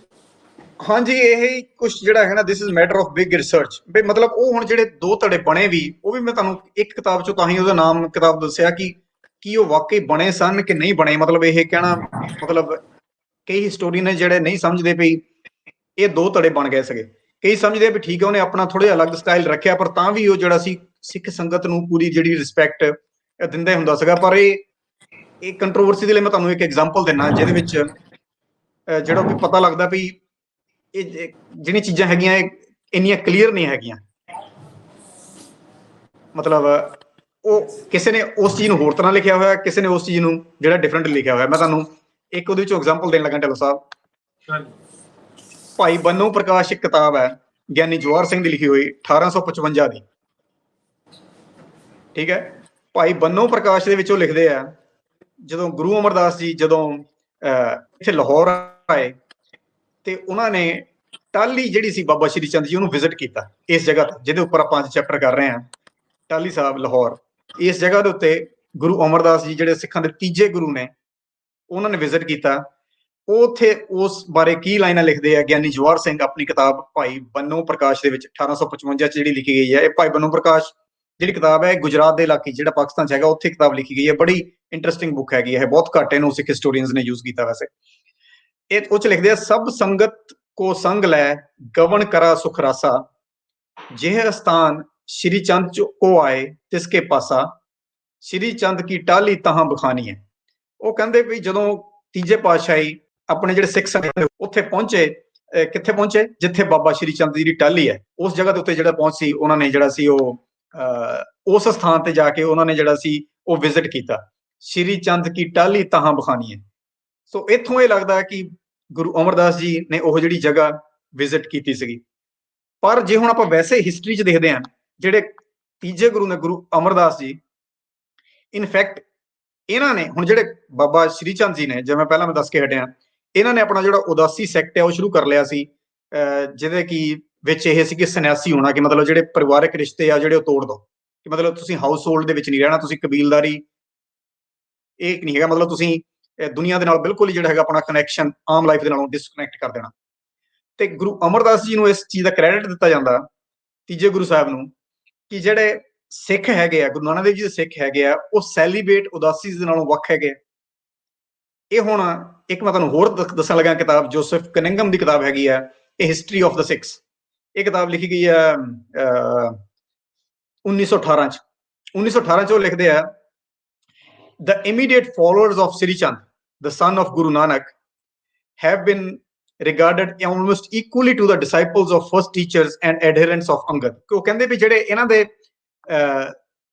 ਚੇਲੇ ਹੈਗੇ ਆ ਸ੍ਰੀ ਚੰਦ ਦੇ, ਉਹਨਾਂ ਨੂੰ ਬਰਾਬਰ ਜੇ ਉਹਨਾਂ ਦੇ ਮੰਨਿਆ ਜਾਂਦਾ। ਪਰ ਗੁਰੂ ਅਮਰਦਾਸ ਜੀ ਨੇ have declared passive and recluse udasis to be wholly separate from active and domestic Sikhs। ਉਹ ਜਿਹੜਾ ਹੁਣ ਕਨਿੰਗਮ ਹੈਗਾ ਉਹ ਤੀਜੇ ਪਾਤਸ਼ਾਹ ਗੁਰੂ ਅਮਰਦਾਸ ਜੀ ਨੂੰ ਇਸ ਚੀਜ਼ ਦੇ ਲਈ ਕ੍ਰੈਡਿਟ ਕਰ ਰਿਹਾ ਕਿ ਤੀਜੇ ਪਾਤਸ਼ਾਹ ਗੁਰੂ ਅਮਰਦਾਸ ਜੀ ਨੇ ਕਲੀਅਰ ਕਰਤਾ ਵੀ ਇਹ ਜਿਹੜੇ ਉਦਾਸੀ ਨੇ, ਪੈਸਿਵ ਐਂਡ ਰੈਕਲੂਜ਼ ਉਦਾਸੀਜ਼ ਨੇ ਜਿਹੜੇ ਸ੍ਰੀ ਚੰਦ ਜੀ ਨੂੰ ਮੰਨਣ ਵਾਲੇ, ਇਹ ਟੋਟਲੀ ਸੈਪਰੇਟ ਨੇ ਫਰੋਮ, ਮਤਲਬ ਅਲੱਗ ਨੇ from active and domestic Sikhs. ਕਿ ਜਿਹੜੇ ਸਿੱਖ ਨੇ ਜਿਹੜੇ ਕਿ ਡੋਮੈਸਟਿਕ ਨੇ, ਜਿਹੜੇ ਮਤਲਬ ਪਰਿਵਾਰਾਂ ਦੇ ਨਾਲ ਰਹਿੰਦੇ ਨੇ, ਉਹਨਾਂ ਨਾਲੋਂ ਇਹ ਉਦਾਸੀ ਪੰਥ ਜਿਹੜਾ ਡਿਵੈਲਪ ਹੋ ਰਿਹਾ ਉਹ ਅਲੱਗ ਹੈਗਾ, ਉਦਾਸੀ ਜਿਹੜਾ ਸੈਕਟ ਹੈਗਾ ਉਹ ਅਲੱਗ ਹੈਗਾ। ਇਸ ਕਰਕੇ ਗੁਰੂ ਅਮਰਦਾਸ ਜੀ ਨੇ finally preserved the infant church or state from disappearing as one of many sects। ਸੋ ਇਸ ਕਰਕੇ ਗੁਰੂ ਅਮਰਦਾਸ ਜੀ ਨੇ ਇਹ ਜਿਹੜਾ ਇਨਫੈਂਟ ਚਰਚ ਸੀ, ਮਤਲਬ ਹਾਲੇ ਜਿਹੜਾ ਧਰਮ ਸ਼ੁਰੂ ਹੋਇਆ ਸੀ, ਹਾਲੇ ਆਪਣੀ ਗਰੋਥ ਦੀ ਸ਼ੁਰੂਆਤ ਵਿੱਚ ਹੀ ਸੀਗਾ ਜਿਹੜਾ ਸਿੱਖ ਧਰਮ, ਉਹਨੂੰ ਦੁਬਾਰਾ ਡਿਸਅਪੀਅਰ ਹੋਣ ਤੋਂ ਬਚਾ ਲਿਆ। ਜਿੱਦਾਂ ਕਈ ਹੋਰ ਜਿਹੜੇ ਸੀ ਛੋਟੇ ਜਿਹੜੇ ਫੇਥ ਸ਼ੁਰੂ ਹੁੰਦੇ ਸੀ ਤੇ ਮੁੜ ਕੇ ਫਿਰ ਜਾ ਕੇ ਉਹ ਵਾਪਸ ਬੈਕ ਜਿੱਥੋਂ ਸ਼ੁਰੂ ਹੁੰਦੇ ਉਹਦੇ ਵਿੱਚ ਮਰਜ ਹੋ ਜਾਂਦੇ ਸੀ। ਗੁਰੂ ਅਮਰਦਾਸ ਜੀ ਨੇ ਇਸ ਚੀਜ਼ ਦੇ ਨਾਲ ਜਦੋਂ ਸੈਪਰੇਸ਼ਨ ਕਰ ਦਿੱਤੀ ਉਦਾਸੀਆਂ ਦੀ ਤੇ ਜਿਹੜਾ ਸਿੱਖੀਜ਼ਮ ਦੀ, ਜਦੋਂ ਉਹਨਾਂ ਨੇ ਸੈਪਰੇਟ ਕਰ ਦਿੱਤੇ ਦੋਨੋਂ, ਇਹ ਕਲੀਅਰ ਕੱਟ ਦੱਸ ਦਿੱਤਾ ਵੀ passive and recluse Udasis to be wholly separate from active and domestic Sikhs. ਇਹਦਾ ਹੁਣ ਕ੍ਰੈਡਿਟ ਉਹਨਾਂ ਨੇ ਤੀਜੇ ਪਾਤਸ਼ਾਹ ਨੇ ਦਿੱਤਾ। ਸੋ ਇਸ ਕਰਕੇ ਮੇਰਾ ਤੁਹਾਨੂੰ ਮਤਲਬ ਸੀ ਦੱਸਣ ਦਾ ਕਿ ਦੋ ਹੀ ਚੀਜ਼ਾਂ ਹੁਣ ਦੇਖੋ ਆਪਸ ਵਿੱਚ ਕਿੰਨੀਆਂ ਡਿਫਰ ਕਰਦੀਆਂ। ਜਿਹੜੀ ਭਾਈ ਬੰਨੋ ਪ੍ਰਕਾਸ਼ ਹੈਗੀ ਆ, ਉਹਦੇ ਤੋਂ ਇਦਾਂ ਲੱਗ ਰਿਹਾ ਕਿ ਗੁਰੂ ਅਮਰਦਾਸ ਜੀ ਆਪਣੇ ਸਿੱਖਾਂ ਦੇ ਨਾਲ ਉੱਥੇ ਟਾਹਲੀ ਸਾਹਿਬ ਜਾ ਰਹੇ ਆ, ਠੀਕ ਹੈ, ਸ਼੍ਰੀ ਚੰਦ ਕੀ ਟਾਹਲੀ ਤਹਾਂ ਬਖਾਨੀ ਹੈ, ਬਿਲਕੁਲ ਉਹ ਚ ਕਲੀਅਰ ਲਿਖਿਆ ਹੋਇਆ। ਜਦ ਕਿ ਕਨਿੰਘਮ ਸਾਹਿਬ ਦੀ ਜਿਹੜੀ ਬੁੱਕ ਹੈਗੀ ਹੈ ਉਹਦੇ ਚੋਂ ਇਦਾਂ ਲੱਗਦਾ ਵੀ ਨਹੀਂ, ਗੁਰੂ ਸਾਹਿਬ ਨੇ ਤਾਂ ਸਗੋਂ ਉਹਨਾਂ ਦੇ ਨਾਲੋਂ ਜਿਹੜਾ ਸੀ ਟੋਟਲੀ ਸੈਪਰੇਟ ਕੀਤਾ ਸਗੋਂ। ਸੋ ਇਸ ਕਰਕੇ ਟੂ ਆਨਸਰ ਯੂਰ ਕੁਐਸਚਨ, ਇਹ ਚੀਜ਼ ਹਮੇਸ਼ਾ ਹੀ ਡਿਫਿਕਲਟ ਜੇ ਹੈਗੀ ਦੱਸਣੀ ਵੀ ਕਿੰਨਾ ਚਿਰ ਇਹ ਬਿਲਕੁਲ ਸਿੱਖ ਧਰਮ ਦੇ ਨਾਲ ਪੈਰਲਲ ਸਪੋਰਟਿਵ ਰਹੇ ਆ ਤੇ ਕਦੋਂ ਇਹਨਾਂ ਨੇ ਥੋੜਾ ਜਿਹਾ ਆਪਣਾ ਜਿਹੜਾ ਸੀ ਉਹ ਸੈਪਰੇਟ ਕਰਨਾ ਸ਼ੁਰੂ ਕਰ ਦਿੱਤਾ। ਔਰ ਜਿੱਦਾਂ ਆਪਾਂ ਬਾਰ-ਬਾਰ ਪਹਿਲਾਂ ਸ਼ੁਰੂ ਤੋਂ ਕਹਿ ਰਹੇ ਹਾਂ ਵੀ ਆਪਾਂ ਕੋਈ ਏਦਾਂ ਮਕਸਦ ਨਹੀਂ ਹੈਗਾ ਕਿਸੇ ਨੂੰ ਉੱਪਰ ਜਾਂ ਨੀਚੇ ਜਿਹੜਾ ਦਿਖਾਉਣਾ ਆਪਣੇ ਪ੍ਰੋਗਰਾਮ ਦੇ ਵਿੱਚ। ਆਪਾਂ ਜਿਹੜੇ ਹਿਸਟੋਰੀਕਲ ਫੈਕਟਸ ਕਿਹਨੇ ਕੀ ਕਿਹਾ ਆਪਾਂ ਇਕੱਠਾ ਕਰਕੇ ਰੱਖ ਦਿੱਤਾ ਉਹਨੂੰ, ਤਾਂ ਕਿ ਫਰਦਰ ਰਿਸਰਚਰਸ ਜਿਹੜੇ ਪਾਕਿਸਤਾਨ ਖਾਸ ਰਿਸਰਚਰਸ ਆ ਉਹ ਆਪਣੇ ਹੋਰ ਉਰਦੂ ਸਰੋਤਾਂ ਦੇ ਵਿੱਚੋਂ, ਆਪਣੀਆਂ ਹੋਰ ਉਰਦੂ ਦੀਆਂ ਕਿਤਾਬਾਂ ਦੇ ਵਿੱਚੋਂ ਜਿਹੜਾ ਹੈਗਾ ਇਹਦੇ ਬਾਰੇ ਜਿਹੜੀ ਸੀ ਉਹ ਜ਼ਿਆਦਾ ਖੋਜ ਪੜਤਾਲ ਕਰਕੇ ਜਿਹੜੀ ਉਹ ਸਾਨੂੰ ਅੱਗੇ ਇਹਦੇ ਜਿਹੜਾ ਮਤਲਬ ਉਹ ਫਰਦਰ ਰਿਸਰਚ ਜਿਹੜੀ ਹੈਗੀ ਆਪਾਂ ਚਾਹੁੰਦੇ ਕਿ ਨਵੇਂ ਸੋਰਸਿਸ ਤੋਂ ਜਿਹੜੀ ਹੈਗੀ ਉਹ ਸਾਨੂੰ ਮਿਲੇ। ਇੱਥੇ ਮੈਂ ਇੱਕ ਹੋਰ ਵੀ ਲਾਈਨ ਭਾਈ ਸੱਤਾ ਤੇ ਇਹਦੇ ਜੋ ਅਥੈਂਟਿਕ ਜਿਹੜਾ ਤੁਸੀਂ ਦੱਸਿਆ, ਜੇ ਉਹ ਸਿੱਖ ਧਰਮ ਦੇ ਮੁਤਾਬਕ ਜਾਂ ਜਿਹੜੇ ਨਾਨਕ ਨਾਮ ਦੇ ਵਾਲੇ ਉਹਨਾਂ ਦੇ ਵਿੱਚ ਅਥੈਂਟਿਸਿਟੀ ਕਿਹਦੀ ਹੈ?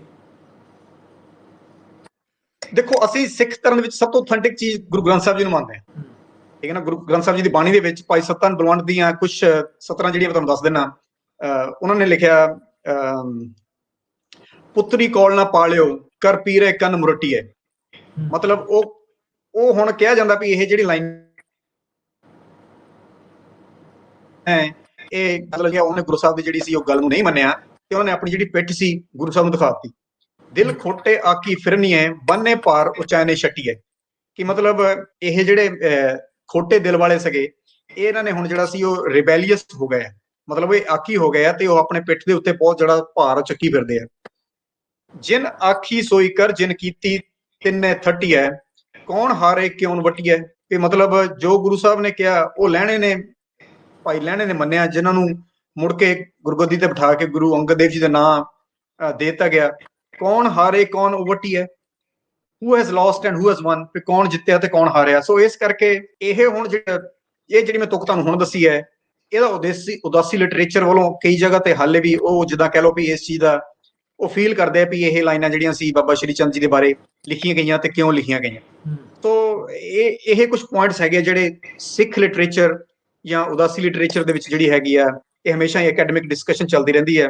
ਪਰ ਆਈ ਥਿੰਕ ਸਾਰੇ ਸਿੱਖ ਕਿਉਂਕਿ ਸ਼੍ਰੀ ਗੁਰੂ ਗ੍ਰੰਥ ਸਾਹਿਬ ਜੀ ਨੂੰ ਆਪਾਂ ਜਦੋਂ ਵੀ ਇਹ ਚੀਜ਼ਾਂ ਮੰਨਦੇ ਆ ਪੜ੍ਹਦੇ ਆ ਵੀ ਗੋ ਬਾਈ ਦੈਟ। ਸੋ ਇਹਦੇ ਵਿੱਚ ਕੋਈ ਕਹਿ ਲਓ ਵੀ ਸ਼ੱਕ ਸ਼ੁਬਾ ਨਹੀਂ ਹੈਗਾ ਕਿ ਬਾਬਾ ਸ਼੍ਰੀ ਚੰਦ ਠੀਕ ਹੈ ਉਹਨਾਂ ਨੇ ਆਪਣਾ ਉਦਾਸੀ ਸੈਕਟ ਸ਼ੁਰੂ ਕੀਤਾ, ਉਹਨਾਂ ਨੂੰ ਮੰਨਣ ਵਾਲੇ ਬਹੁਤ ਨੇ, ਪਰ ਜਿਹੜੀ ਗੁਰਗੱਦੀ ਹੈਗੀ ਹੈ ਕਿਉਂਕਿ ਉਹ ਗੁਰੂ ਅੰਗਦ ਦੇਵ ਜੀ ਨੂੰ ਸਿੱਖਾਂ ਦੀ ਚਲੀ ਗਈ। ਸੋ ਸਿੱਖਾਂ ਦੇ ਲਈ ਨੈਕਸਟ ਗੁਰੂ ਸੀ ਜਿਹੜੇ ਉਹ ਪਹਿਲੇ ਪਾਤਸ਼ਾਹ ਗੁਰੂ ਨਾਨਕ ਦੇਵ ਜੀ ਤੋਂ ਬਾਅਦ ਗੁਰੂ ਅੰਗਦ ਦੇਵ ਜੀ, ਦੈਨ ਗੁਰੂ ਅਮਰਦਾਸ ਜੀ। ਹੁਣ ਕੁਐਸਚਨ ਇਹ ਹੈਗਾ ਵੀ ਇਹ ਜਿਹੜੇ ਸਿੱਖ ਗੁਰੂਜ਼ ਨੇ ਉਹਨਾਂ ਦੇ ਨਾਲ ਬਾਬਾ ਸ਼੍ਰੀ ਚੰਦ ਜਾਂ ਉਹਨਾਂ ਦੇ ਅੱਗੇ ਜਿਹੜੇ ਚੇਲੇ ਸੀਗੇ, ਜਿਹੜੀ ਉਹਨਾਂ ਦੀ ਅੱਗੇ ਆਪਣੀ ਜਿਹੜੀ ਲਾਈਨ ਚੱਲਦੀ ਰਹੀ, ਉਹਨਾਂ ਦੇ ਸੰਬੰਧ ਕਿਹੋ ਜਿਹੇ ਸੀਗੇ, ਜਿਹੜੇ ਆਪਾਂ ਇਸ ਚੈਪਟਰ ਚ ਅੱਗੇ ਜਾ ਕੇ ਹੋਰ ਹੌਲੀ ਹੌਲੀ ਕੰਪੇਅਰ ਕਰਦੇ ਜਾਵਾਂਗੇ। ਜਦੋਂ ਆਪਾਂ ਹੁਣ ਪਹਿਲਾਂ ਆਪਾਂ ਤੀਜੇ ਪਾਤਸ਼ਾਹ ਦੀ ਗੱਲ ਕੀਤੀ ਹੈ ਉਹਦੇ ਚ ਆਪਾਂ ਨੂੰ ਦੋਨੋਂ ਚੀਜ਼ਾਂ ਅਲੱਗ-ਅਲੱਗ ਮਿਲ ਗਈਆਂ। ਭਾਈ ਬੰਨੂ ਪ੍ਰਕਾਸ਼ ਦਾ ਮੈਂ ਤੁਹਾਨੂੰ 1855 ਦੀ ਕਿਤਾਬ ਦੱਸੀ ਹੈ, ਜਿਹ 'ਚ ਲੱਗ ਰਿਹਾ ਵੀ ਤੀਜੇ ਪਾਤਸ਼ਾਹ ਆਪਣੇ ਸਿੱਖਾਂ ਨੂੰ ਨਾਲ ਲੈ ਕੇ ਇਸ ਜਗ੍ਹਾ ਦੇ ਨਾਲ ਆਪਣਾ ਅੱਜ ਦਾ ਚੈਪਟਰ ਹੈਗਾ ਟਾਹਲੀ ਸਾਹਿਬ ਲਾਹੌਰ। ਸੋ ਇਹਦੀ ਜਿਹੜੀ ਆਪਾਂ ਕੁਝ ਕਹਿ ਲਓ ਵੀ ਜਿੱਥੇ ਕਿ ਜਗ੍ਹਾ ਸੀ ਉਹਦੀ ਆਪਾਂ ਤਸਵੀਰ ਦੀ ਕਿਤਾਬ ਦੇ ਵਿੱਚ ਜਿਹੜੀ ਹੈਗੀ ਦੇਣ ਦੀ ਕੋਸ਼ਿਸ਼ ਕੀਤੀ ਹੈ, ਗੁਰਦੁਆਰਾ ਟਾਹਲੀ ਸਾਹਿਬ। ਸੋ ਇੱਥੇ ਤੁਸੀਂ ਢਿੱਲੋਂ ਸਾਹਿਬ ਇੱਕ ਚੀਜ਼ ਮੈਂ ਨੋਟ ਕਰ ਦਵਾਂ, ਤੁਸੀਂ ਨੋਟ ਕਰੋਗੇ ਇੱਥੇ ਆਪਾਂ ਲੈਟੀਟਿਊਡ ਲੌਂਗੀਟਿਊਡ ਨਹੀਂ ਦਿੱਤਾ, ਨਹੀਂ ਤਾਂ ਆਪਾਂ ਹਰੇਕ ਚੈਪਟਰ 'ਚ ਦਿੰਦੇ ਹੁੰਦੇ ਹਾਂ। ਦੇਖ ਰਹੇ ਹੋ ਜੀ ਢਿੱਲੋਂ ਸਾਹਿਬ?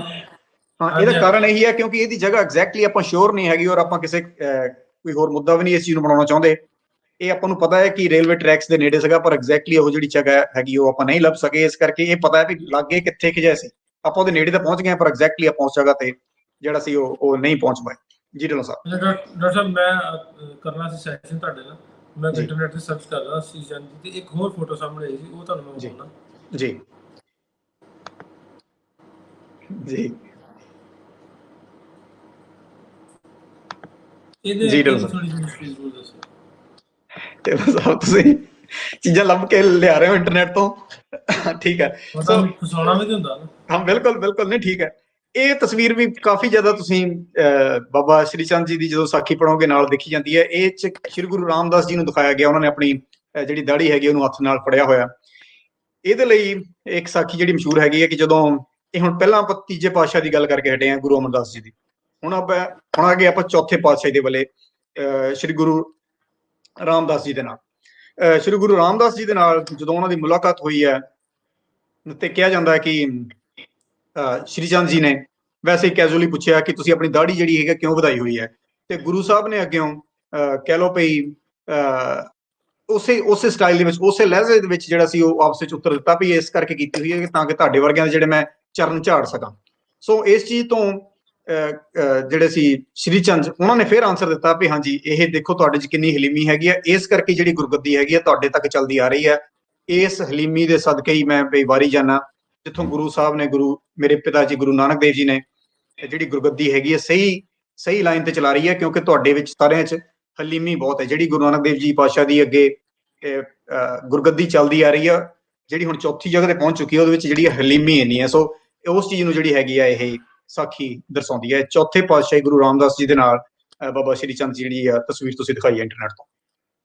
ਡਾਕਟਰ ਸਾਹਿਬ ਹੁਣ ਅੱਜ ਦਾ ਸੈਸ਼ਨ ਮੈਂ ਚਾਹੁੰਦਾ ਸੀ ਆਪਾਂ ਕਰ ਲੈਂਦੇ ਡਿਸਕਸ ਇੱਕ ਚੈਪਟਰ 'ਚ। ਮੇਰਾ ਹੁਣ 45 ਮਿੰਟ ਹੋ ਗਏ ਆਪਣੇ ਪ੍ਰੋਗਰਾਮ ਦੇ, ਆਪਾਂ 45 ਮਿੰਟ ਰੱਖੇ ਆ। ਸੋ ਕੱਲ ਇਸੇ ਚੈਪਟਰ ਦਾ ਆਪਾਂ ਦੂਜਾ ਸੈਸ਼ਨ ਜ਼ਰੂਰ ਕਰਾਂਗੇ। ਕੱਲ ਈਦ ਦਾ ਦਿਹਾੜਾ ਆਉਣਾ, ਲੇਕਿਨ ਟਾਈਮ ਕੱਢ ਕੇ ਆਪਾਂ ਕਰਾਂਗੇ ਜ਼ਰੂਰ। ਅੱਜ ਦਾ ਸੈਸ਼ਨ ਉਮੀਦ ਕਰਦੇ ਹਾਂ ਤੁਹਾਨੂੰ ਦੋਸਤਾਂ ਨੂੰ ਵਧੀਆ ਲੱਗਾ ਹੈਗਾ। ਜੇ ਵਧੀਆ ਲੱਗਾ ਇਹਨੂੰ ਸ਼ੇਅਰ ਜ਼ਰੂਰ ਕਰਿਓ। ਆਪੋ ਆਪਣੀ ਵਾਲ 'ਤੇ ਜਿੰਨੇ ਵੀ ਦੋਸਤ ਸਾਡੇ ਨਾਲ ਲਾਈਵ ਜੁੜੇ ਨੇ ਫੇਸਬੁੱਕ ਤੇ YouTube ਤੇ, ਇਹਨੂੰ ਆਪੋ ਆਪਣੀ ਵਾਲ 'ਤੇ ਸ਼ੇਅਰ ਕਰਿਓ। ਇਹਦੇ 'ਤੇ ਨੈਕਸਟ ਐਪੀਸੋਡ ਦਾ ਵੇਖੋ ਤੇ ਫਿਰ ਇਹਦੇ ਕਮੈਂਟ ਵੀ ਕਰਿਓ ਤੁਹਾਨੂੰ ਸਾਡਾ ਸੈਸ਼ਨ ਕਿਸ ਤਰ੍ਹਾਂ ਲੱਗਾ। ਸੋ ਜਿਹੜੇ ਦੋਸਤ ਪਾਕਿਸਤਾਨ ਇਹਨਾਂ ਕਿਤਾਬਾਂ ਜਿਹੜੀਆਂ ਡਾਕਟਰ ਸਾਹਿਬ ਦੀਆਂ ਇਹਨਾਂ ਨੂੰ ਆਪਣੇ ਦੋਸਤਾਂ ਨੂੰ ਦੇਣਾ ਚਾਹੁੰਦੇ ਨੇ, ਕਿਤੇ ਕਾਲਜ ਯੂਨੀਵਰਸਿਟੀ ਡੋਨੇਟ ਕਰਨਾ ਚਾਹੁੰਦੇ ਨੇ, ਉਹਨਾਂ ਲਈ ਅਸੀਂ ਬੁੱਕ ਸ਼ਾਪ ਦਾ ਈਮੇਲ ਆਈਡੀ ਵੀ ਦਿੱਤਾ, ਥੱਲੇ ਮੇਰਾ ਈਮੇਲ ਆਈਡੀ ਵੀ ਆ। ਤੁਸੀਂ ਜ਼ਰੂਰ ਸਾਡਾ ਕਾਂਟੈਕਟ ਬਣਾਓ, ਆਪਣੇ ਦੋਸਤਾਂ ਨੂੰ ਗਿਫਟ ਦਿਓ, ਤੋਹਫੇ ਦਿਓ, ਤੇ ਕਾਲਜ ਯੂਨੀਵਰਸਿਟੀਆਂ 'ਚ ਵੀ ਜਿੰਨਾ ਹੋ ਸਕਦਾ ਕਿਤਾਬ ਨੂੰ ਡੋਨੇਟ ਕਰੋ, ਤਾਂ ਕਿ ਇਹ ਹਿਸਟਰੀ ਜਿਹੜੀ ਪਾਕਿਸਤਾਨ ਦੀ ਹਿਸਟਰੀ ਆ, ਸਿੱਖਾਂ ਦੀ ਹਿਸਟਰੀ ਆ, ਸਾਡੀ ਦੋਵਾਂ ਕਮਿਊਨਿਟੀ ਦੀ ਸਾਂਝੀ ਹਿਸਟਰੀ ਹੈ। ਕਿਉਂਕਿ ਜੇ ਆਪਾਂ ਗੱਲ ਕਰੀਏ ਪਾਕਿਸਤਾਨ ਦੇ ਵਿੱਚ ਬਿਲਡਿੰਗ ਮੌਜੂਦ ਨੇ, ਜੇ ਸਿੱਖਾਂ ਦੀ ਗੱਲ ਕਰੀਏ ਤਾਂ ਉਹਨਾਂ ਦਾ ਤੁਹਾਡਾ ਧਾਰਮਿਕ ਤੌਰ 'ਤੇ, ਮਜ਼ਹਬੀ ਤੌਰ 'ਤੇ ਇਹਨਾਂ ਬਿਲਡਿੰਗ ਦੇ ਨਾਲ ਇਤਿਹਾਸ ਜੁੜਿਆ। ਸੋ ਸਾਰੇ ਦੋਸਤਾਂ ਨੂੰ ਰਿਕੁਐਸਟ ਹੈ ਕਿ ਜਿਹੜੇ ਪਾਕਿਸਤਾਨ ਦੇਣਾ ਚਾਹੁੰਦੇ ਹੋਣ ਸਾਡੇ ਈਮੇਲ ਆਈਡੀ 'ਤੇ ਕੰਟੈਕਟ ਜ਼ਰੂਰ ਕਰੋ। ਡਾਕਟਰ ਸਾਹਿਬ ਕੱਲ ਮਿਲਦੇ ਆ 7 ਵਜੇ ਪਾਕਿਸਤਾਨੀ ਟਾਈਮ। ਫਿਰ ਕੱਲ ਤੱਕ ਇਜਾਜ਼ਤ ਦਿਓ, ਰੱਬ ਰੱਖਾ।